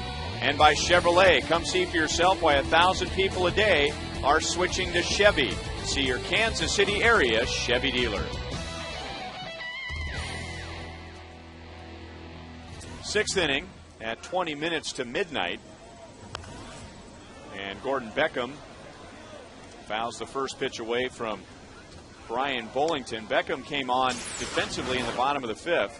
And we think, if you watch Mark Tien field this ground ball from Unievsky Betancourt to end the 4th, if you didn't catch it right there, it appeared that the ball may have hit Tien's once broken right middle finger, because after he got the ball in his glove, watch him shake his right hand. Well, this is with the training staff in the dugout, but when he fields a ground ball, he shook his right hand and then grabbed it and threw it over to first base. But he's got his hands too straight when he goes in there, Ryan. When you put that top hand over there, those fingers have to be up in the air so it hits you in the palm. He's got his on the side, and that's where the ball goes in and hits that finger. That finger shouldn't get hit. Your palm should get hit, and that's just more of a technical mistake by Martin right there. So Beckham, who started game 1 and drove in 2 runs, singles to right field on an 0-2 pitch. And a strike to Ramon Castro.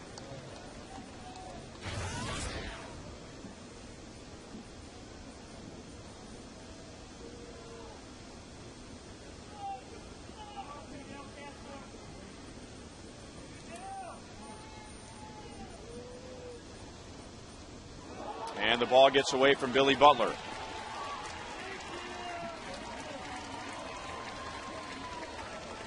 So the Royals give the White Sox 90 feet.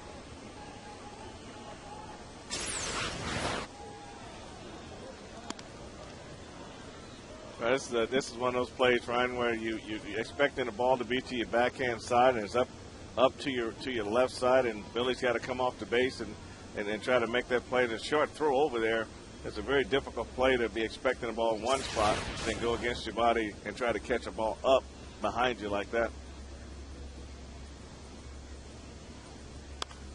Castro trying to hit it to the right side, fouls it away. Well, we're getting to that point in the evening where concentration and energy might begin to fade, much like as we talk about day games like we'll have tomorrow. On a very hot day, everyone seems to be ready. They've prepared for the hot weather, and everyone can hold it together for 5, 6, maybe 7 innings. But if the game doesn't continue to move along at a good pace, the game just becomes unglued. And we had 11 innings in game 1, and now game 2 moving up on midnight. And the players are going to have to work a little bit harder to maintain their focus. Plus you have the stoppage for the lights. That adds to it. You don't know how long it's going to be before you start again, so players are wondering about that, and just trying to keep that mental focus there. It can be difficult, but you want it at the plate and you want it on the mound when you're out there trying to get these guys out. So you usually get a few base hits. That kind of corrects that situation. 98 pitches for Bullington. Teixeira is ready in the bullpen. Remember, Bullington went 96 pitches on Sunday against the Yankees. That was in 8 innings. He did not come out for the 9th. And a shot for his first Major League shutout to go with his first Major League win. Joaquim Soria saved the game. So based on what he did in his last start, this is right about the point when the Royals start thinking about making a move.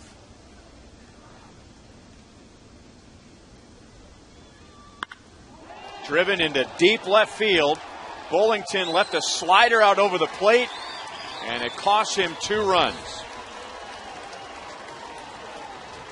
Frank, we've been talking about that pitch for the first 5 innings, and now into the 6th, that pitch does not have the bite tonight that it did on Sunday against the Yankees, and the start before that against the Angels. Well, this pitch ran back in to Castro's power, which is middle in, and you look at Fox Tracks.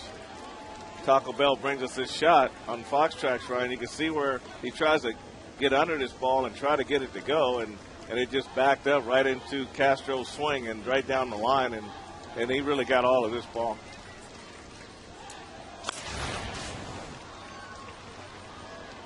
Fouled away by Brent Lillibridge. Well, in game 1, the Royals kept the White Sox in the ballpark, and that's something we talked about tonight. Last time the Royals hooked up with the White Sox, they hit 10 home runs in a 3-game series at Chicago. They were homerless in game 1, and now Castro's home run in the 6th inning put Chicago in front.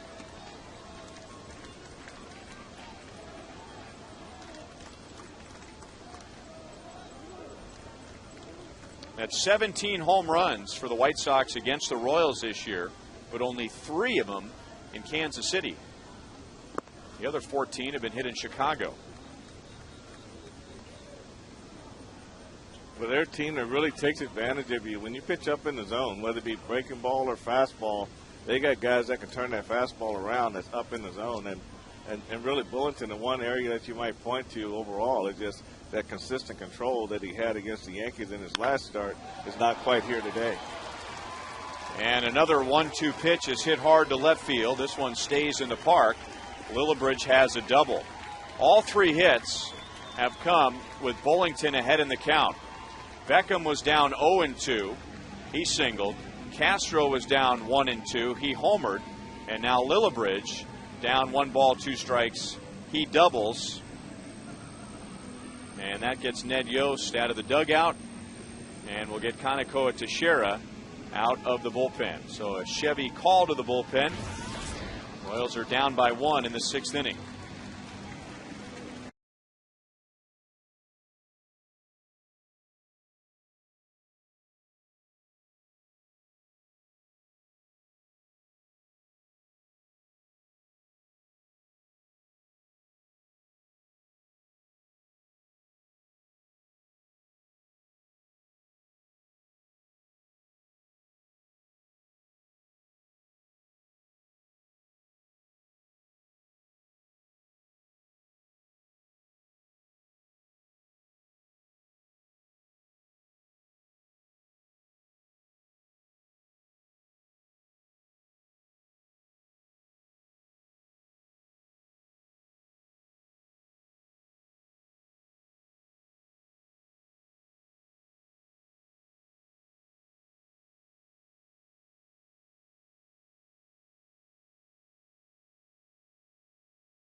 As he comes out facing 3, giving up 2 runs and leaving a runner at second base.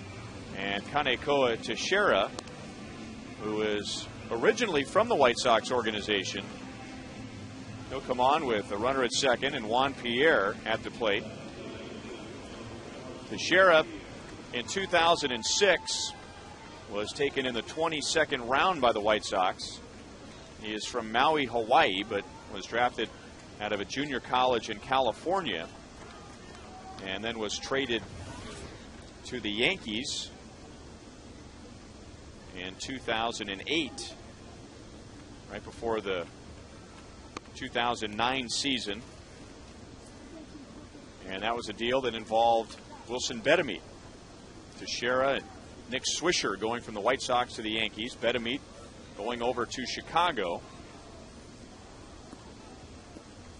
And then Teixeira taken in the Rule 5 draft this year by the Mariners. Pitched with them until he was placed on waivers and claimed by the Royals. Bunted in the air. So Juan Pierre is out, trying to get Lillibridge over to third base.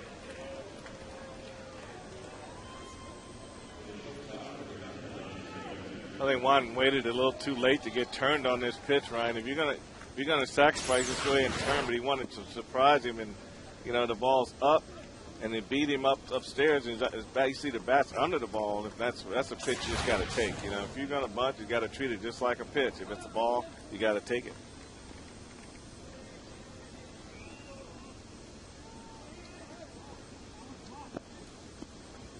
Teixeira delivered the pitch with Getz at second base. And that's a no-no. I mean, once you see that infielder break to the bag, you got to step off and give him a chance to get reset.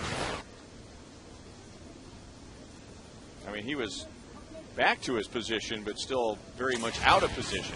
Yeah, you want to be set and comfortably, and you just got to have that good feel for when he's going to go to the bag. And Meyer comes up in right, and plugged his knee, Wow. his right knee, into the grass. I don't think he needed to slide on that play, but maybe he was using the slide to take the lights out, and he almost got his lights knocked out. Yeah, that's a good way to hurt the knee right there. If you don't get on that side of that hip, you know, he really just dug that. That's a good groin injury right there. He's just lucky the ground gave with him, and Trevor watered to feel good and got it nice and soft for him, but that is a serious injury type situation there.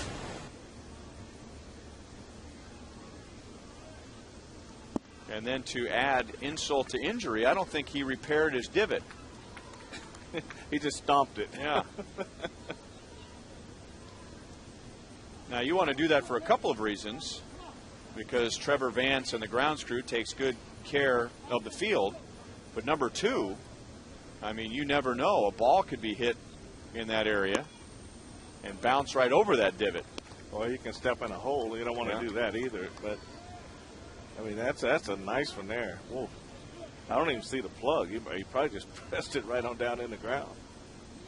That is a bad-looking divot no matter where you are, even on the golf course.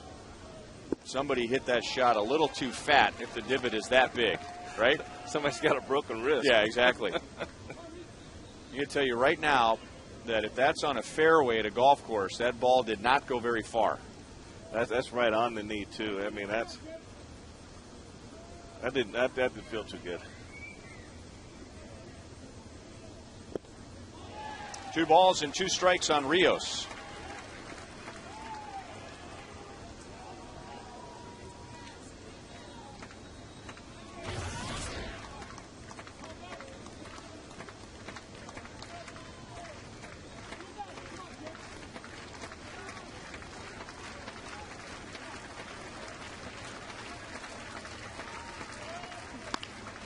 Grounded up the middle. Betancourt won't get there.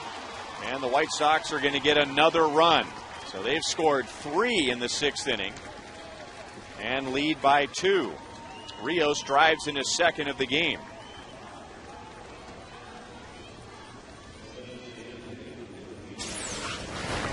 Now this ball here just goes just nice. It's not really not over the mound hard, but it just gets right up the field there. What you want to try to do really as the infielder on that situation there, Ryder man on second base, you want to just try to knock the ball down. So this is a good way. This is a good situation to dive and just try to smother the ball and keep it on the infield and keep the runner from scoring, because you're not going to make a play here. So if you got any opportunity to knock this ball down by diving, that's what you want to try to do.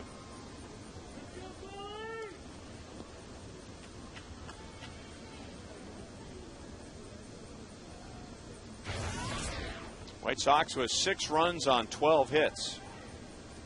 They had 12 hits in game 1 and scored 5 runs. It's only the 6th inning. Paul Konerko is singled, walked, and flied out to center.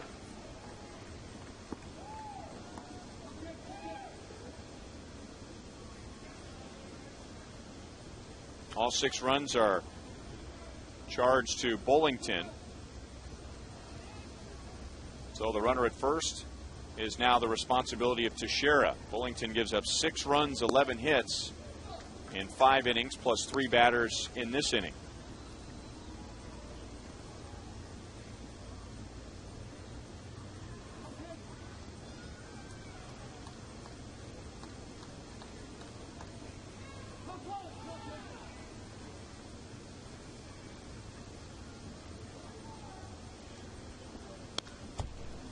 Pretty good swing, fouled it straight back.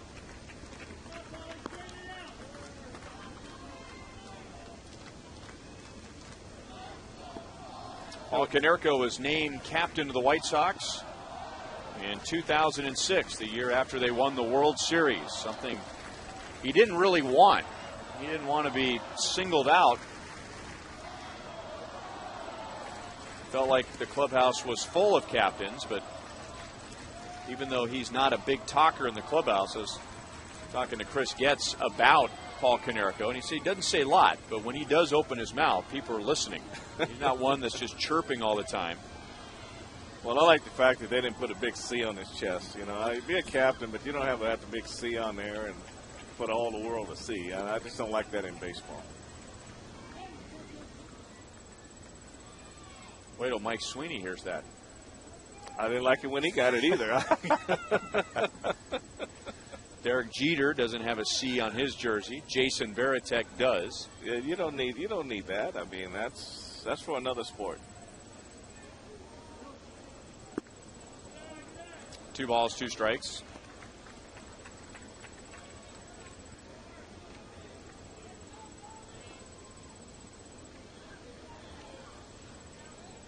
Just think of Paul Konerko, and pretty much his whole career has been with the White Sox, and he's had a great career with the White Sox, but it's hard to believe 2 organizations before the White Sox basically just gave up on him.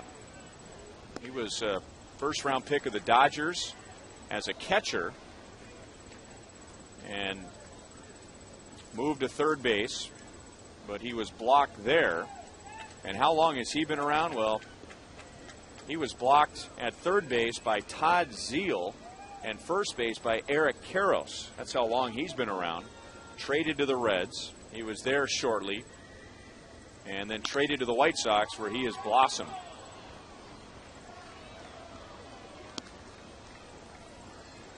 He has 31 home runs this year, and now 6 seasons of 30 or more home runs with the same team. And in pretty good company there with Alex Rodriguez, Chipper Jones, Todd Helton. Only Albert Pujols among current players has more 30 home run seasons.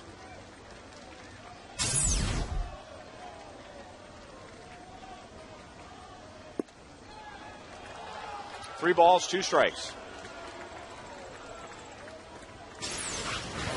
We'll take a look at this, Ryan. It's all right off the corner, and it's just actually 2 balls off, and that's one that a pitcher would want, but it's not a strike. It looks good, good height, but it's just not right there. So, but Teixeira's done a good job. He got his ground ball in the key situation and just didn't get made. The play wasn't made up the middle. So just one of those seeing grounders up the middle, but that's why he's been hurt this inning. Rios is running, and Konerko fouls it away.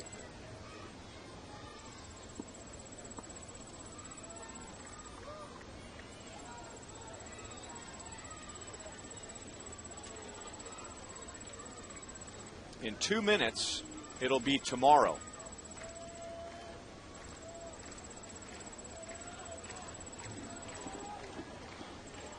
Make that 1 minute. Grounded to Bloomquist, and he'll throw to first to end the inning. Chicago gets 3 in the 6th inning, and now they lead by 2.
And the bottom of the sixth begins on a Sunday. And with the Royals down by 2 runs. White Sox had a 3-0 lead until the Royals scored 4 in the 4th. And Chicago just scored 3 in the 6th. Bedemeat fouls it off of third, and Lillibridge is there for the out. Bedemeat is 1 for 3. Well, we hope you'll come out to Kauffman Stadium for a back-to-school bash because it's Ink College Night on September the 1st. Royals take on the Texas Rangers at 7:10. College Night offers select tickets for high school and college students with a valid ID for just $7, plus food and beverage specials in the outfield plaza concession areas. Royals.com or 1-800-6-ROYALS for tickets.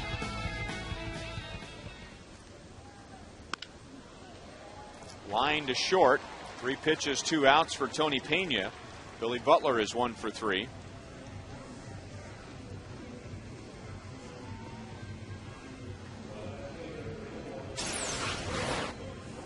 Watch this pitch here from the backside here. Finally, you can see it. Ramirez was right on this pitch right away.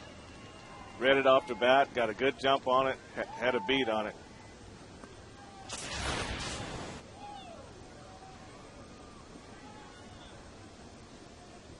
Well, you got to think the White Sox would have been thrilled if Tony Pena gave them 5 innings tonight.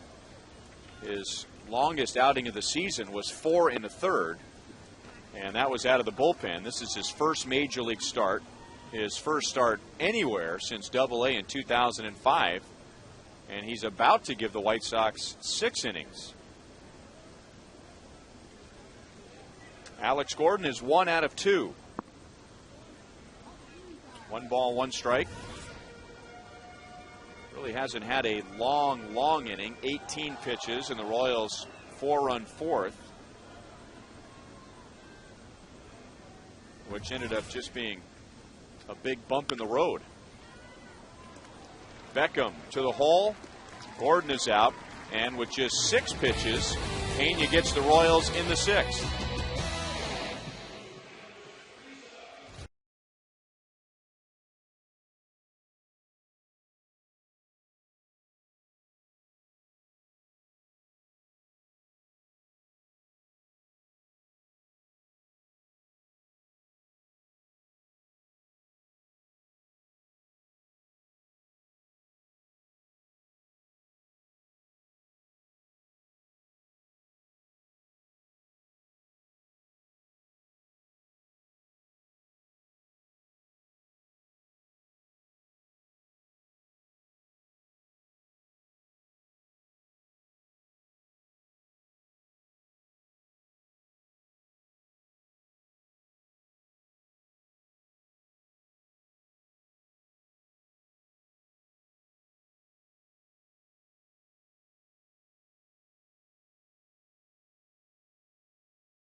After the Royals won Game 1 tonight. Tonight's copyrighted telecast is presented by the authority of the Kansas City Royals. They may not be reproduced or retransmitted in any form, and the accounts and descriptions of this game may not be disseminated without the express written consent of the Kansas City Royals Baseball Corporation. Ryan Lefevre with Frank White, Joe Goldberg, producer Kevin Schenk, director Steve Kurtenbach, associate producers Al Broughton and Sam Abramson, and the producer of Royals Live is TJ McGinnis as Mark Kotze grounds out on the first pitch. And that gentleman there who is falling asleep out in left field is Morgan Kramer, our good buddy Morgan, who used to work the grass hill out in left field before the renovations right back there, right behind him. Happy birthday, Morgan. Birthday was yesterday. How old are you? 30, is that a 33? Is that 33, Morgan? Yeah, close enough. Gotta watch those fingers.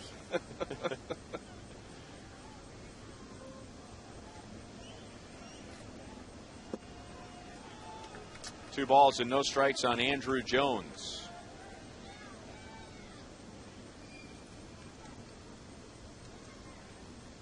Oh for 2 with a first inning walk.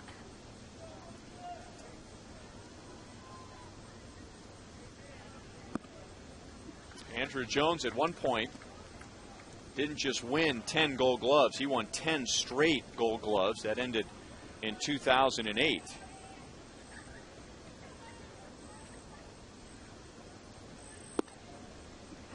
Some people referring to him as one of the best center fielders ever, not just because of the hardware, but felt like he had maybe the best first step in the game. Real smooth, a guy that could really cover a lot of ground very easily. The ball just seemed to just settle in his glove and with just relatively ease, play shallow to go back on balls. And it really this year started the season pretty much on a good note average-wise with his BA, but now it's actually gone down a lot lower, like 209 somewhere in there. But the 17 home runs, the 40 RBI, the power's there, but the consistent contact, it's really fallen off of his game.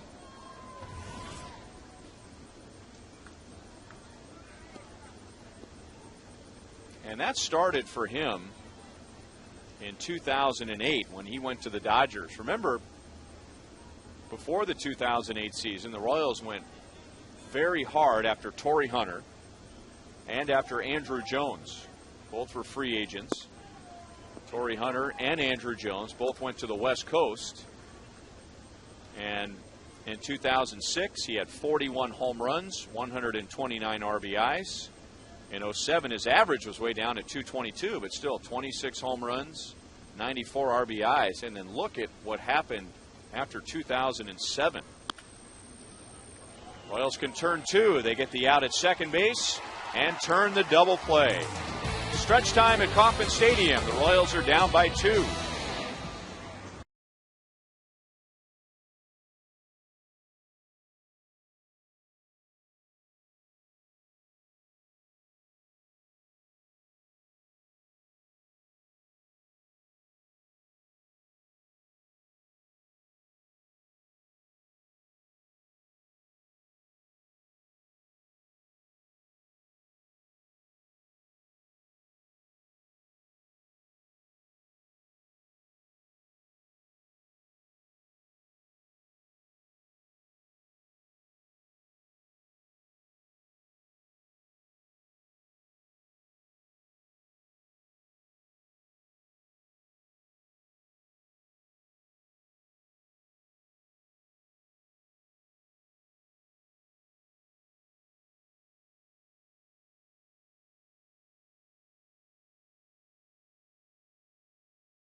Others have stayed, although they don't realize they're still here.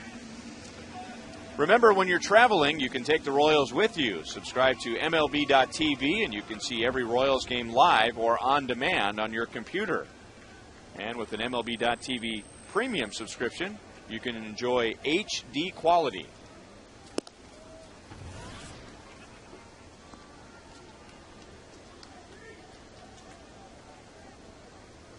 Just watching Brian Pena swing from last year, Ryan, it seemed like he's had a more level swing, a swing that was really conducive to going to left field, line drives, left-handed, right field, line drives. But today it just seems like, the last few games I've seen him play, looks like he's just swinging a lot harder, like he's trying to pull the ball a lot more, and that hurts his swing.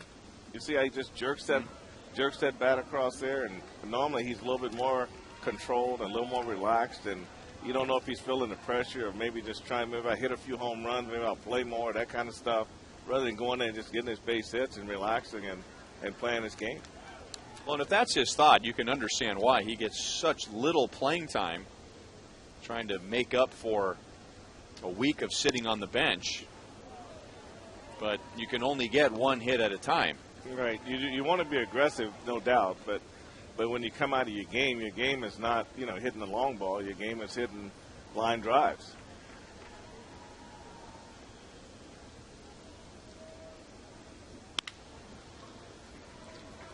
Grounded to Beckham, and Pena is out. Well, I tell you, that was just one big speed bump for Tony Pena as we take another look at Brian's swing. That pitch was up and away. And you can see how that top hand started rolling right before contact, and that forced him to roll over and hit that ground ball to second base, where in the past he would stay back and hit that line drive to left center field.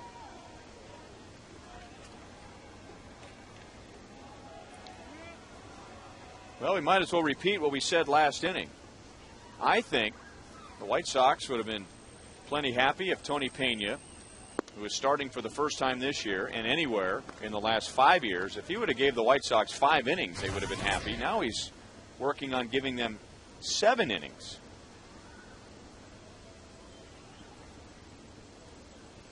And Pena started tonight, retiring the first 9, and then that bump in the road in the 4th inning when 5 straight reached when he had to start pitching out of the stretch. And now he's retired 10 in a row. So he was able to pull it back together after the Royals scored 4 and took the lead for a couple of innings in the 4th. And when he goes back to the bullpen and comes out of the bullpen, that's when he's got to say, well, I was pretty effective in the windup. Why? Maybe I shouldn't go into the stretch. I don't know if that's a fad. I don't know if that's a control mechanism for pitchers, or better control out of the stretch. But I think you got more velocity out of the windup and a little more deception out of the windup. And you can use your legs a lot better out of the windup. Oh, and by the way, he hasn't walked anyone. Lifted to center field and playable for Rios. 2 down in the 7th inning. Remember early in the game, we were talking about how a power pitcher who has a great arm at times will get himself into trouble because he's trying to throw too hard and will lose his control. And when they get a chance to start, they throttle back just enough, knowing that they need to pace themselves, that their control is a little bit better. They are more pitch efficient.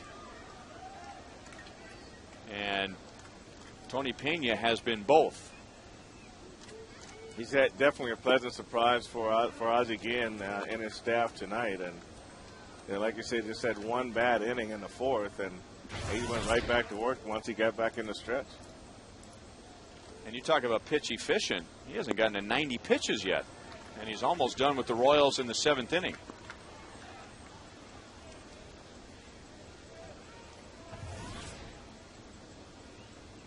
Speaking of Tony Pena Jr., the Royals' former shortstop, is now at AAA in the Giants organization as a pitcher.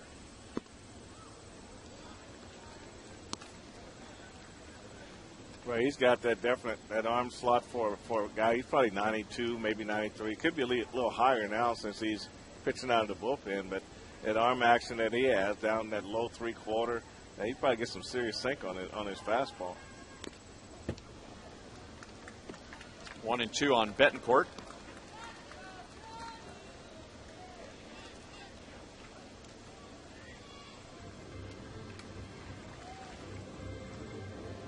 There's Edwin Jackson, who faced 2 batters last night before the rain delay. Walked Gregor Blanco and was 1 ball, 1 strike on Kendall when the heavy rain started. Tony Pena goes 7 innings in his first start in 5 years.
In his first start since 2005, he does it with fewer than 90 pitches, and he retires the final 12 hitters. And getting handshakes and hugs. There's nobody warming up in the bullpen at the moment, but usually the handshakes and the hugs are a sign that he is done. Well, he's definitely gone beyond the call of duty tonight. I think the White Sox would have been happy to get 4, maybe 5 innings out of him, but they really got a lot out of him tonight. I mean, he had that 1 bad inning and bounced back and continued to work as he did in the first 9 outs of the ball game.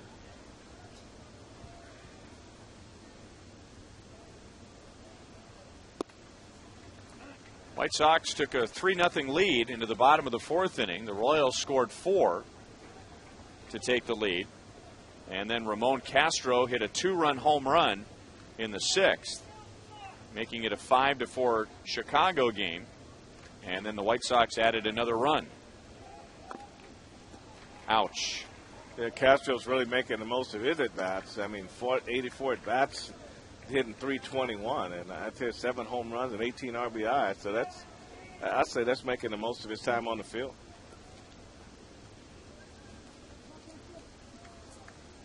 That last foul ball is another reason why it's good not to be a catcher sometimes.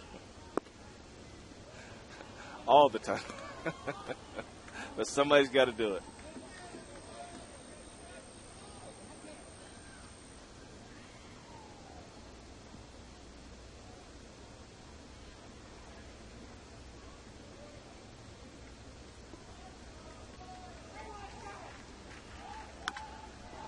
Left it out over the plate. And we stay at 2 balls, 2 strikes. Day game tomorrow, so a very quick turnaround. And then the Royals, after the game, go on the road for a week. They'll visit Detroit and Cleveland. And the scheduled pitchers tomorrow are Zach Greinke and John Danks.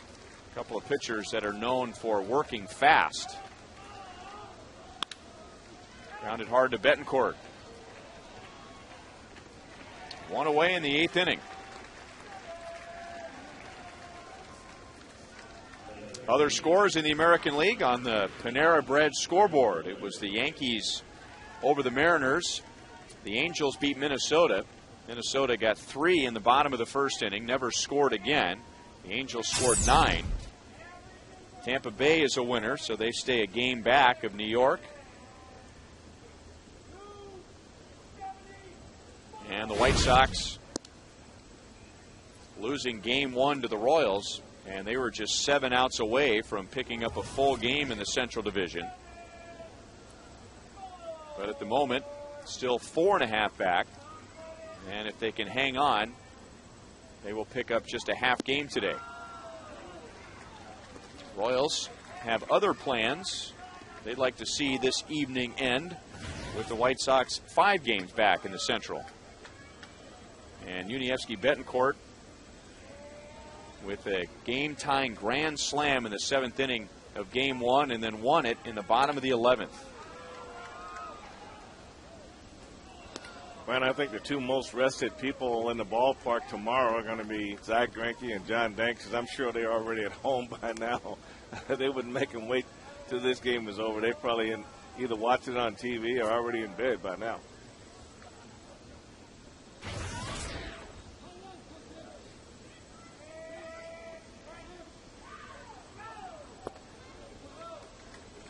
Two and two. All 6 runs charged to Brian Bullington, who went 5 innings, faced 3 batters in the 6th without recording an out. And this is Teixeira's 3rd inning of work. Over Teixeira's glove and into center field. Brent Lillibridge is 2 for 4.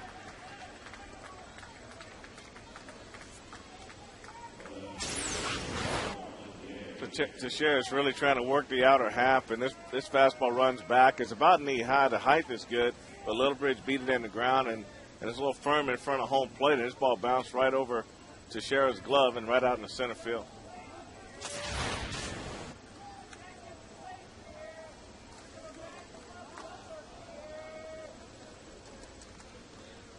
And now Juan Pierre with a 10-game hitting streak.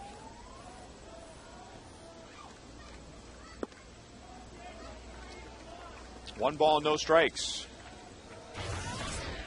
So after tomorrow, the Royals head to Detroit. They'll play 3 games there, then have an off day.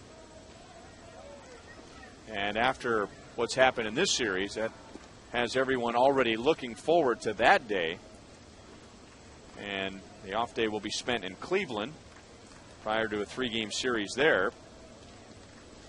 And the White Sox, after this series, they have an off day at home tomorrow, and they are home for 6 games.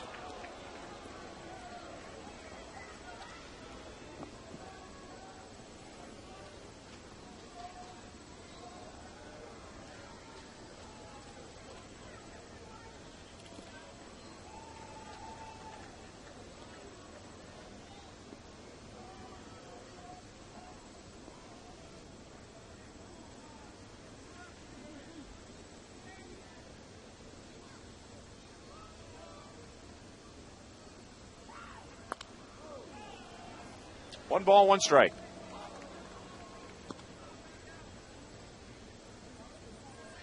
Greg Holland warming up behind Teixeira.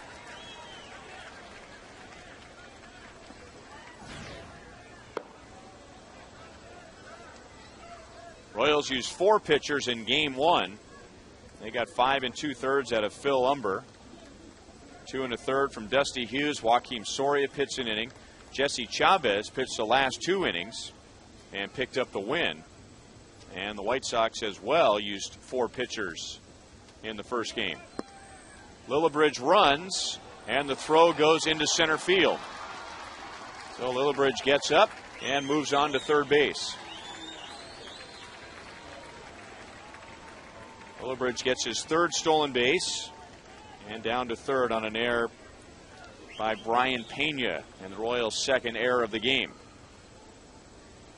This is probably a ball that Brian probably should have held on to, Ryan. When he made the catch, he really didn't get a good grip on it. He had to really reload, and that's a hard thing to do. And then the arm slot stays down low, and you see where the arm just went down 3/4, and the ball ran back toward the runner right in the center field.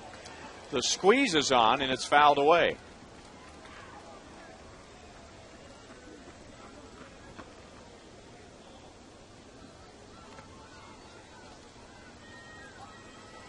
And Ozzie Guillen maybe noticing that the Royals might have been down a bit after the stolen base in the air. And Ozzie unhappy that the squeeze wasn't converted with a pretty good bunter at the plate and good speed down at third base. Well, you expect Juan Pierre to be able to get the bunt down, and that's when you're not trying to get a base hit, Ryan. That's when you're just trying to get the ball out on the grass and right out in front of the pitcher's mound and get that run in. And now Pierre fouls out with a runner at third base. 2 down. And those are all big runs. When you get within 9 outs of the ball game, any run you can add after the 7th is always a huge run right there, especially when you're playing on the road. And that's why Ozzie's got that frustration going. That's 2 sacrifice. Well, one was a sacrifice bunt they didn't get down, and Pierre tried to advance a runner and pop the ball up. And then here on the squeeze bunt, he didn't get that down. He ended up popping up and not getting the RBI. So I can see where the frustration definitely comes in, especially when you're in a pennant race. You can't make those kind of mistakes. And now a pop up into shallow center field. Betancourt goes out, and the White Sox leave a runner at third base. They lead by 2.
In Game 2, want to let everybody know about Boulevard Royals Live, which will take place in about 15 hours later today on Sunday following Game 3 of this series. No Boulevard Royals Live after Game 2, but Hy-Vee Royals Live. The pregame show starts in about 12 hours. Paul Splittorff and I will break down all of the action from the doubleheader, get you ready for Zach Greinke's start, and then Boulevard Royals Live much later on today. I think we're going to let the crew and everybody that's been working so hard for all these hours go home as we get ready for another game tomorrow. Guys? So that was your call? No, I just go where I'm told. Oh, okay. I'll stay all night, all morning if you want me to.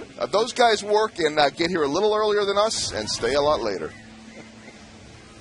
Thanks, Joel. Chevy call to the bullpen. It's Scott Linebrink for the bottom of the 8th inning. And what an outstanding effort the White Sox got from Tony Pena.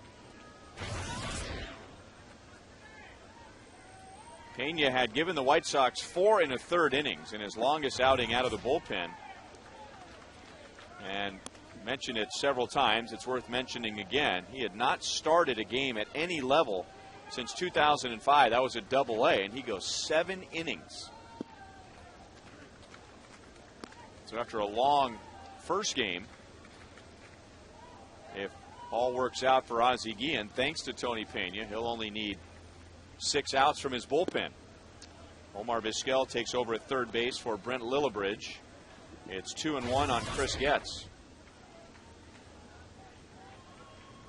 Another amazing thing about Tony Pena's outing, Ryan, is no walks.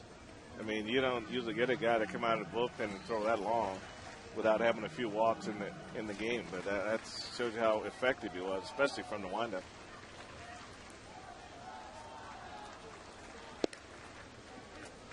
Three balls, 2 strikes. And what kind of get up is Slugger working on? I think he's got his after midnight Oh, outfit. okay. And Vizquel tested right away. Handles the line out from Getz. That's 2 line outs for Getz tonight. So he's hit into tough luck, 0 for 3. And to the top of the order, and Gregor Blanco. You know, it would have been a good promotion. There wasn't much time to put it together because we didn't know till last night that there would be a rainout, but this would have been a good night to camp out at the K. People could have brought their sleeping bags and their tents.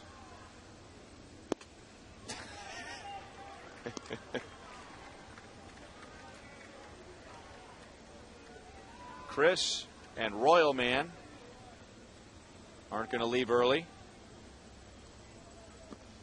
I think that's kind of like their maybe their photograph or autograph station, is they just hang out there if you want to have your picture taken with Royals superfan Chris, who is now certified as Royals superfan, or Royal Man next to him.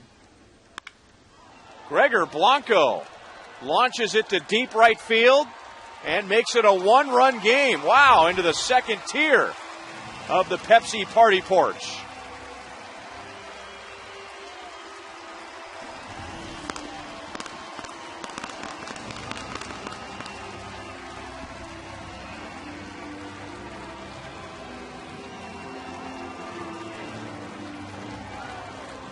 That was a big boy home run. That was not a wall scraper at all. I got to say, where did that come from? That was really totally out of you. You don't think about that when Blanco goes to the plate. Here he rounds first base watching the ball, and Kotsay's watching the ball, and Blanco runs right into the back of it.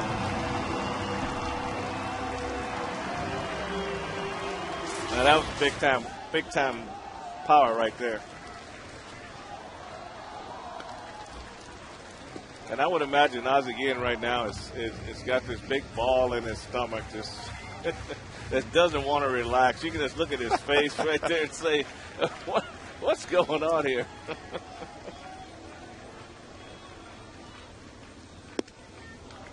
Bullpen let him down late in the game in the first game, and now has given up a run in the 8th inning in game 2.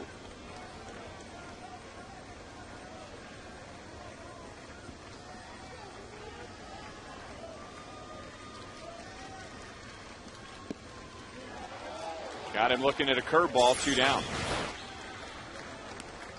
Let's check out the fielding skills of the fans. Well, Frank, your thoughts? Well, he had a chance to really impress the young lady next to him, and he kind of let her down. And this guy comes in, and he's what we call the garbage guy. He cleans up after the first guy gets beat up with the baseball, and he comes and gets it off the ground, and it makes it like he made a great catch. Right.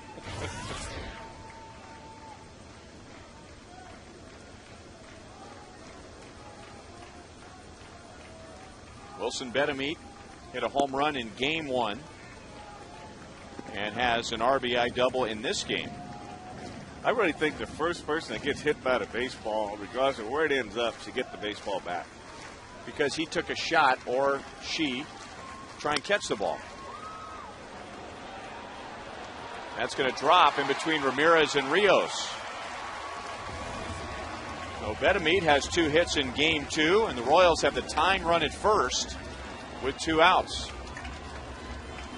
Well, the Royals aren't going quietly, Ryan. They continue to try to fight back in this ball game, and this was a ball that was down, and I think he may have even broken the bat on this ball and looped it out into center field.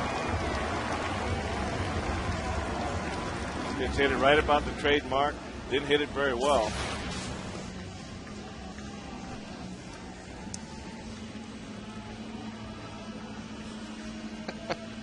You have an answer? Yeah. It's almost like he looked into the stands to say to the fans, "You have any ideas? What do you think I should do?" And as it turns out, it looks like there's a young White Sox fan at the end of the crown seats close to the Sox dugout. So here we go, Billy Butler. And he takes ball 1 from Linebrink. Now you really see how big that run was, that that they weren't able to get squeezed in. That Juan Pierre didn't get the squeeze down and get that RBI, and then go back to the advancing the runner. He popped the bunt up. So those things really play big when you're on the road and you're trying to get runs late in the game. Billy drove in 2 in the Royals' 4-run 4th inning. In 8 career at-bats against Linebrink, Billy has 3 hits, all singles. 2 balls and 1 strike. Joakim Soria warming up in case the Royals tie it perhaps, or definitely take the lead, if not Greg Holland. I noticed on a couple of occasions that Blake Wood is in the Royals dugout. He did not pitch in game 1, so hopefully everything is all right with him. Don't expect to see him in the dugout this late in the game. Well, we didn't hear anything before the game that something might be going on with him, and you know that's very much a surprise, especially in a doubleheader situation. In a doubleheader, you need all the pitching you can get, let alone one of your best relievers.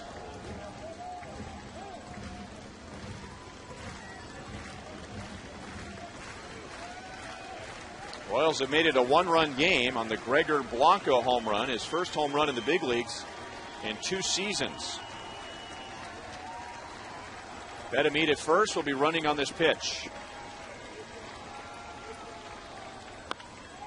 Fouled away.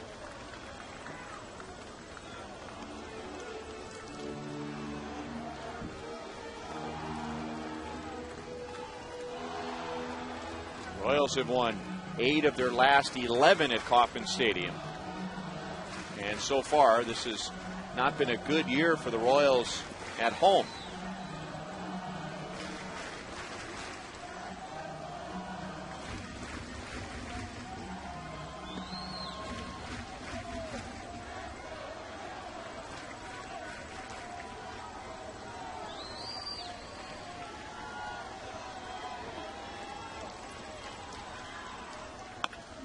Billy grounds it to Beckham.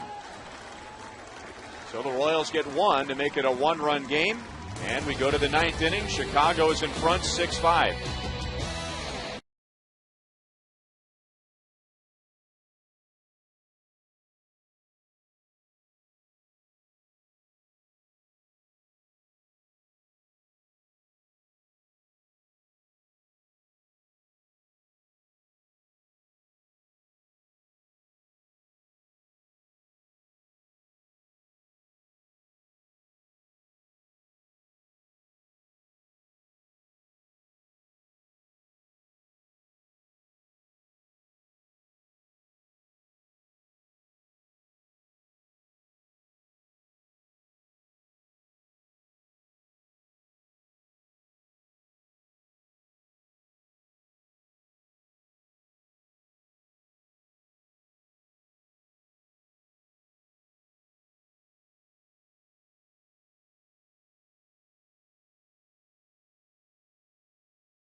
A doubleheader, a long night. Royals won game 1 in 11 innings, and now Greg Holland trying to keep the White Sox at 6. The Royals will have Gordon, Pena, and Meyer in the bottom of the 9th. A strike to Alex Rios. He has driven in 2 in this game. In game 1, he was 0 for 5 with 3 strikeouts. Paul Konerko after him, and then Mark Kotze. And Holland jumps ahead, no balls and 2 strikes.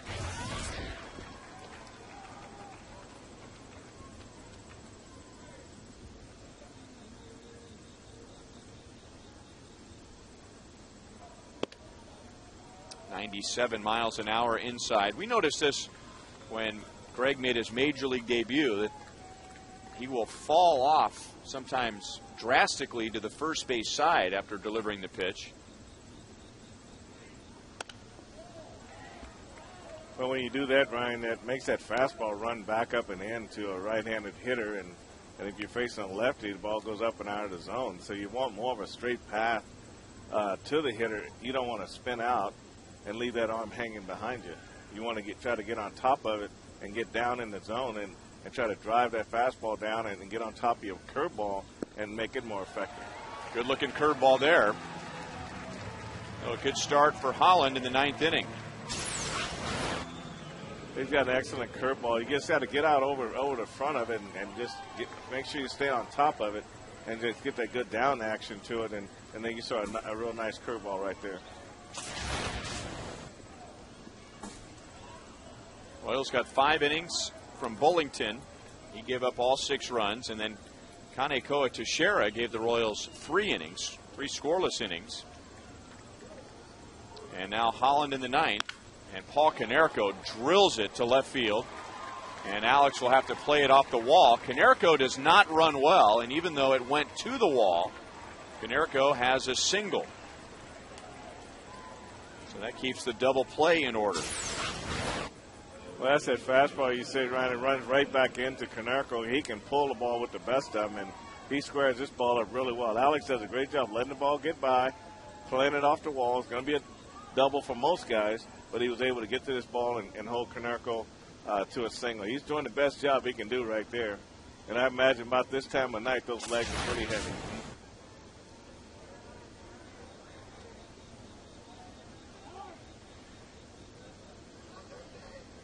Anyone showing up for early batting practice tomorrow? I guarantee you somebody will be here. It probably won't be on the field, but it'll be down in the tunnel. Somebody will definitely be swinging.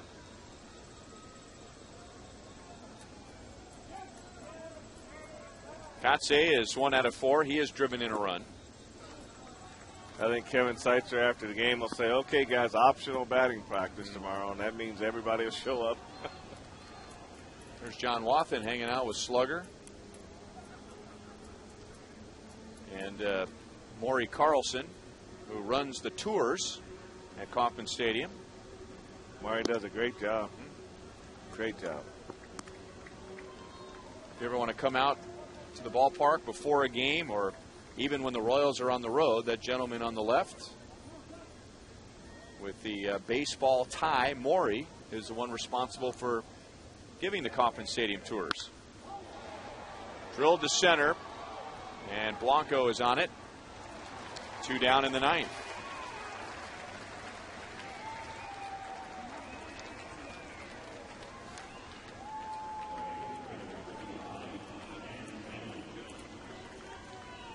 And now Andrew Jones.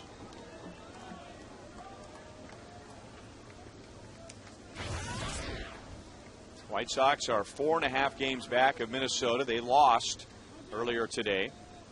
And the White Sox lost an opportunity to pick up a game. They have really had a bad time this year against the division.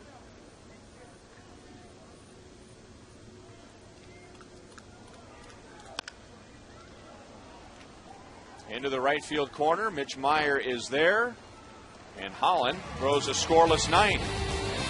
Gordon, Pena, and Meyer coming up.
Chevy play of the game, and we go back to the top of the 6th inning.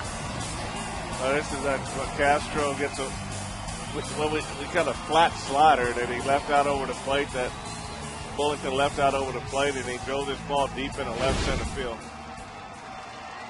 Well, Bobby Jenks was on the mound when the Royals walked off with a win in Game 1 in the 11th inning, so not available for a save in Game 2. It'll be J.J. Putz. So Bobby Jenks watches as the former Mariners closer. J.J. Putz will get Alex Gordon, Brian Pena, and Mitch Meyer.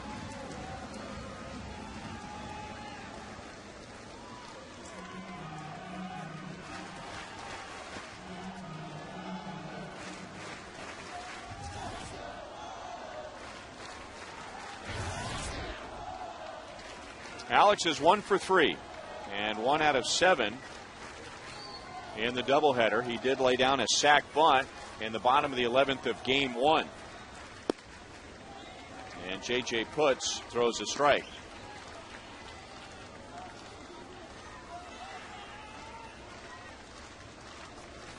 Alex is 0 for 3 against J.J. Putz with a couple of strikeouts. He also has a walk.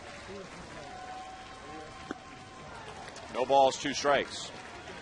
That was a very good pitch right there by Putz. This ball stayed out over the plate. Alex committed, and the ball just dropped. The bottom dropped out of this pitch. J.J. Putz has had as many as 40 saves in a season, so he's been here, done that. Alex stays alive at 0-2. He also has a 36 save season in his career.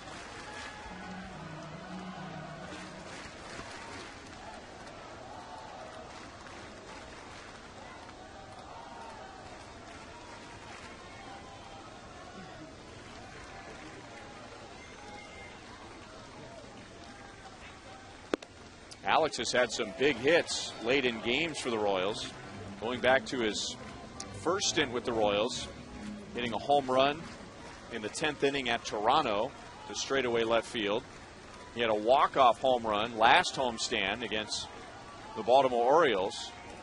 And he had a pinch hit home run in the 9th inning during the last road trip in a game in Seattle.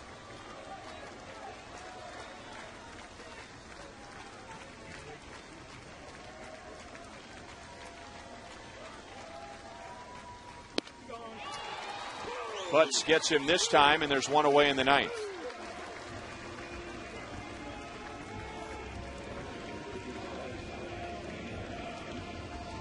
Yeah, the fastball that was kind of up and away from Alex, and just kind of got away from his game and chased that high fastball. After seeing those breaking balls down underneath his bat. Brian Pena 0 for 2. He has a sacrifice bunt that was right in the middle of the Royals' 4-run 4th inning. Another close game for the Royals. What else is new? Royals winning Game 1 of this doubleheader, 6-5. That's the score now, and they're down 6-5 in the 9th inning.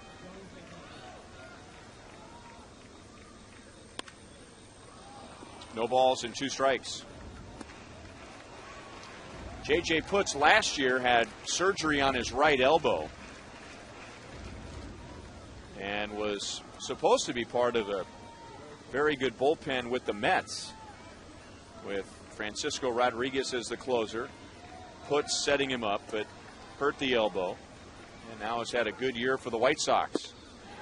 He has struck out the first 2 in the 9th inning. Yeah, both strikeouts to Gordon and Pena both have been fastballs up out of the zone. League batting just 193 against him so far. So it's down to Mitch Meyer with 2 outs and nobody on base. Mitch is driven in a run with a sacrifice fly in this game.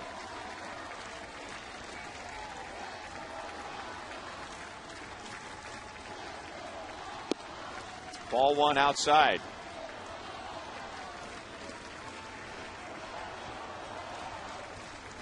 previously, Mitch Meyer is 0 for 3 against J.J. Putz.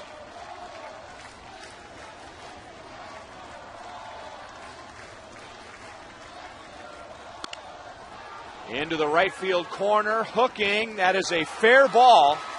And the Royals are going to have the tying run at third base. Mitch Meyer comes up with a 2-out triple. And guess who's coming to the plate?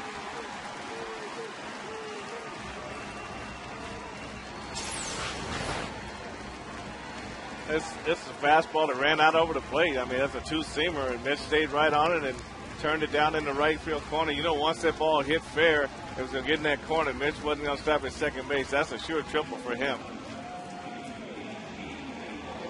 And Mitch Meyer is safe at third base. Safe and secure, New York Life.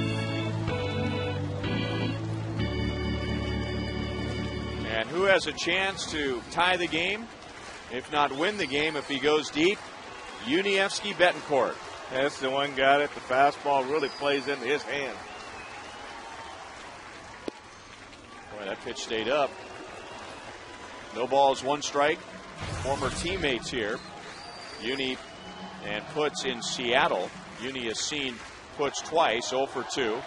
Uni tied the game in game 1 with a grand slam in the 4th inning and then won it in the bottom of the 11th. And he lines it into center field to tie it in the 9th.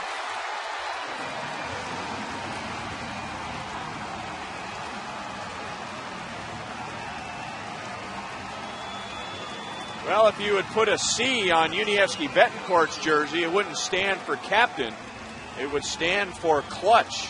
He's definitely been clutch, Ryan. I think the J.J. Pulse went away from his good fastball, and I think you can't go away from what you do best. You got your strikeouts on high fastballs, and he was afraid to throw Yuniesky a fastball. This is a splitter right here that stayed up in the middle of the plate, and he beat it right back through the middle. I mean, you got to stay with your best pitch. You can't get beat on a pitch like that in that situation right there.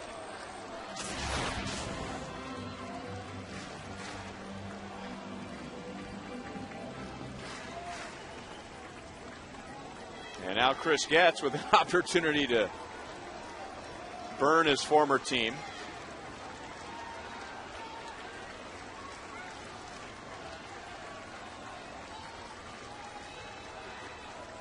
I think Ozzie Guillen is pretty well worn out, whatever that label is that he has been rolling in his hand over the past 3 or 4 innings.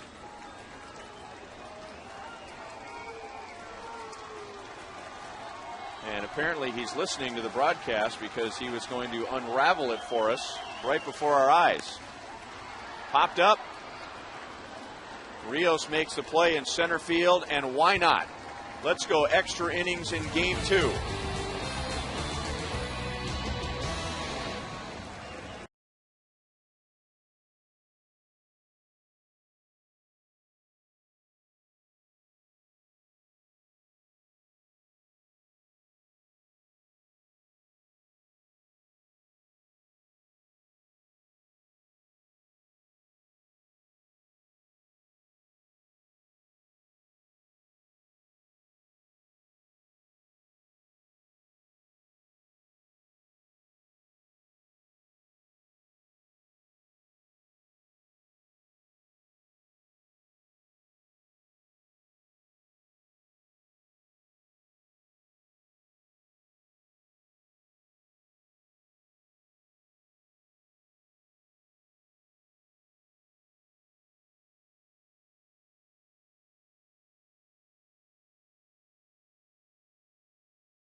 11 in game one. And the Royals have come from behind to at least tie the game twice. Coming from behind to take the lead in the fourth inning, and now tying it with 2 outs in the bottom of the ninth inning. Unievsky Betancourt tonight has a grand slam with 2 outs in the 7th inning in game one, a game-winning hit with 2 outs in the 11th inning in game one, and a game-tying hit with 2 outs in the 9th inning in game two. How's that for a day at the ballpark? If you're going to play a doubleheader, that's how you want it to be for yourself. But I'm really just surprised that that J.J. Pultz came in and just blew 2 hitters away with his fastball. And then when it came to Unievsky Betancourt, he treated him like he was Albert Pujols and just tried to trick him with split fingers at 89 miles an hour. And he got beat. I mean, he got beat on it. I don't think you can, as a closer, I don't think you can get beat on anything less than your best pitch, which is your fastball. Yeah, that's respect.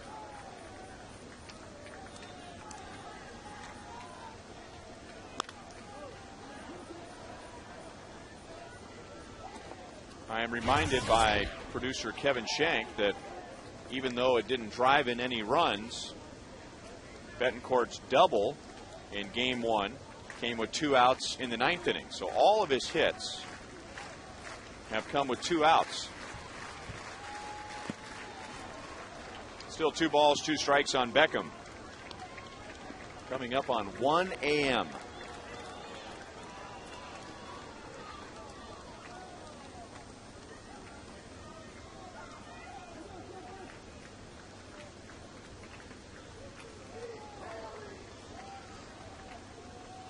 This is Beckham's 3rd plate appearance, and he lines that into left center field. Blanco sprints over to cut it off. Beckham thought about 2 and thinks otherwise. He is 2 out of 3. He replaced Mark Teahan on defense back in the 5th inning after Teahan took a ground ball off of his hand. And it is now 1 a.m.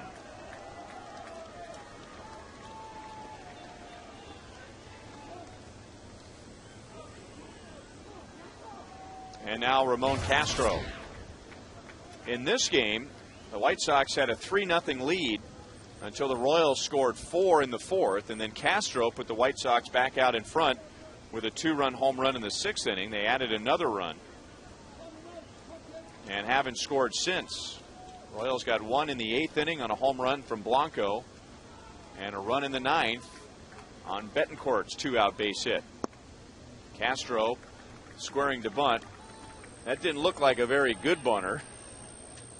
1 ball and no strikes. I could be wrong. He does have 1 sacrifice bunt this year.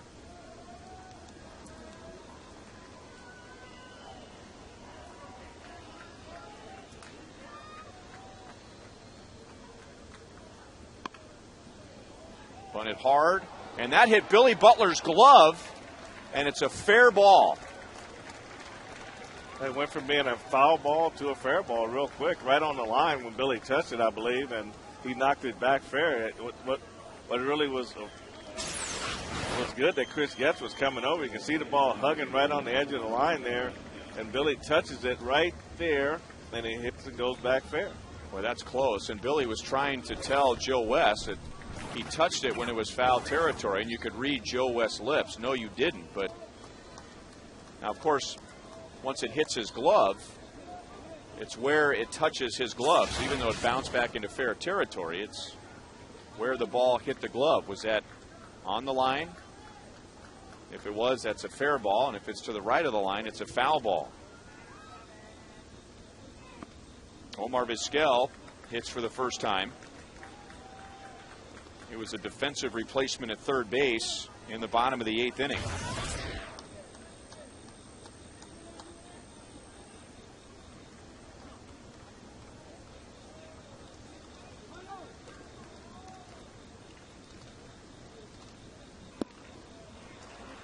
One ball, 1 strike. Second inning for Greg Holland. Turned in a scoreless 9th. Working around a 1-out hit. Now trying to work around a leadoff single and a sac bunt.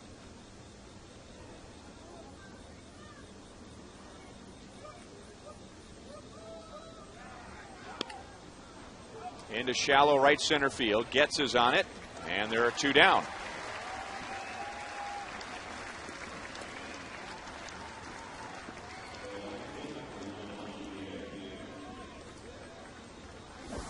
Extra innings are presented by Jack Link's Beef Jerky all season long. Jack Link's Beef Jerky, feed your wild side.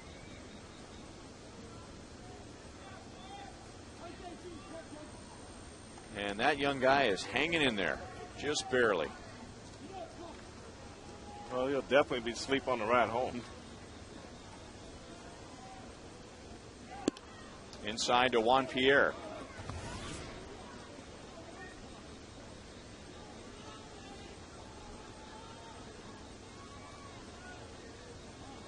Juan Pierre is 1 for 5 in this game with a single and 3 out of 10 in the 2 games. He has hit in 10 straight.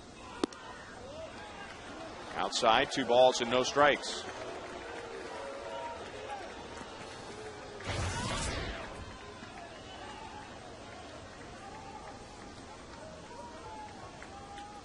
In the bottom of the 10th inning, the Royals have the top of the order. Blanco, Bloomquist, and Bedemy.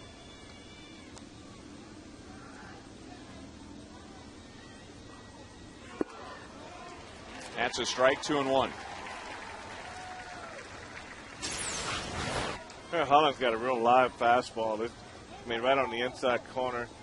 It's a real good pitch from Holland. Good curveball to go with that. Just make sure to stay on top of the fastball. Keep it down. Don't let it flatten out over the plate.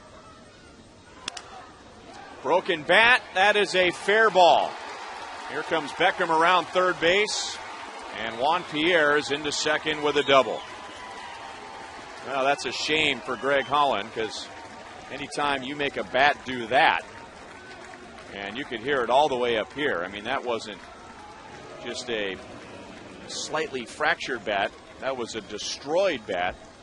But Pierre drives in the go-ahead run. Well, tried to get inside on him. What Pierre did, he really did a good job opening up and bringing that lead hand down through that pitch inside. And even though it's a broken bat, had a good swing plane to it. And got it out over Billy in the right field.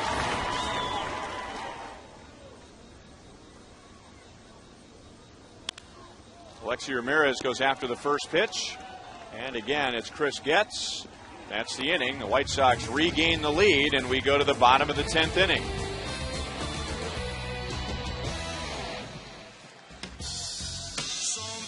Steve Miller Band.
Broken bat, 2-out double to Juan Pierre. And J.J. Putz went from trying to get a save in the 9th to now trying to get a win in the 10th. He'll get Gregor Blanco, Willie Bloomquist, and Wilson Bedemy. And this is what Blanco did his last time up. Well, back in the 8th inning, Ryan, this is what you don't expect to see from Gregor Blanco. I mean, he hit this over the party porch, almost to the water fountain.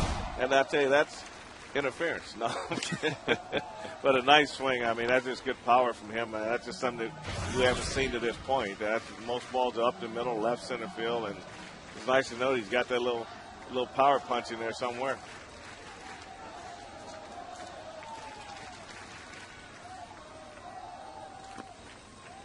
Trying to bunt. 1 ball, 1 strike. He has 2 hits in the game, 3 in the doubleheader, and really working on a nice homestand. Blanco is 12 out of 35 on this homestand.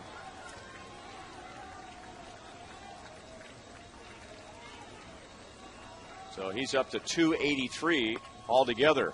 Bunts it, Kotze on it quickly, and you could tell the White Sox really had a plan there of how they were going to cover that bunt. Well, you're right, Rankin. Normally the first baseman doesn't go like that, and the second baseman's not there that close to first base on a drag bunt. On a sack, he'd have time, but you're right. This is a planned play right here. Kotze comes right away, and there's Beckham coming over from second base. That's a tough throw for a left-hander who's swinging all the way around.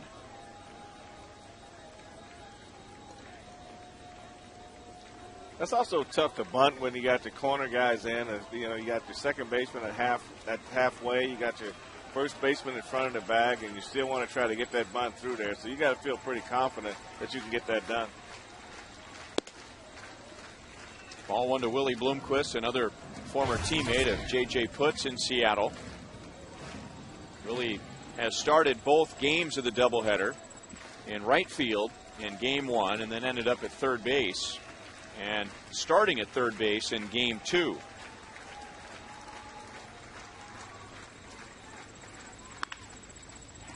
Backhanded by Vizquel. 2 down.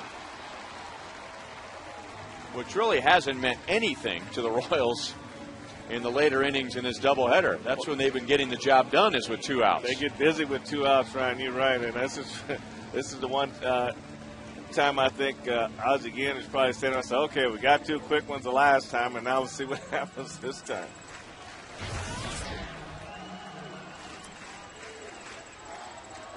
Two more hits for Wilson Betemit, so he's hitting .344.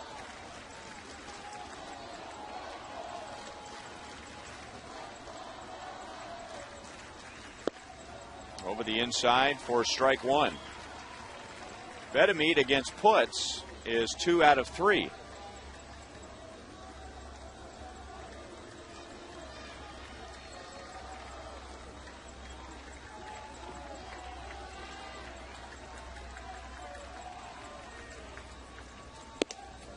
He was going for it all, and the Royals are down to their last strike. Nothing to wait for right here. You just got to go for it. J.J. Putz finally said, look, I've got a good fastball. I'm going to go ahead and use it now. He's ahead 0-2, and let's see what he does right here, right? There is no wind at all. Castro wants the pitch up. It is, and the White Sox take Game 2. It wasn't easy, and that'll take some of the sting out of losing Game 1, and the 2 teams split the doubleheader.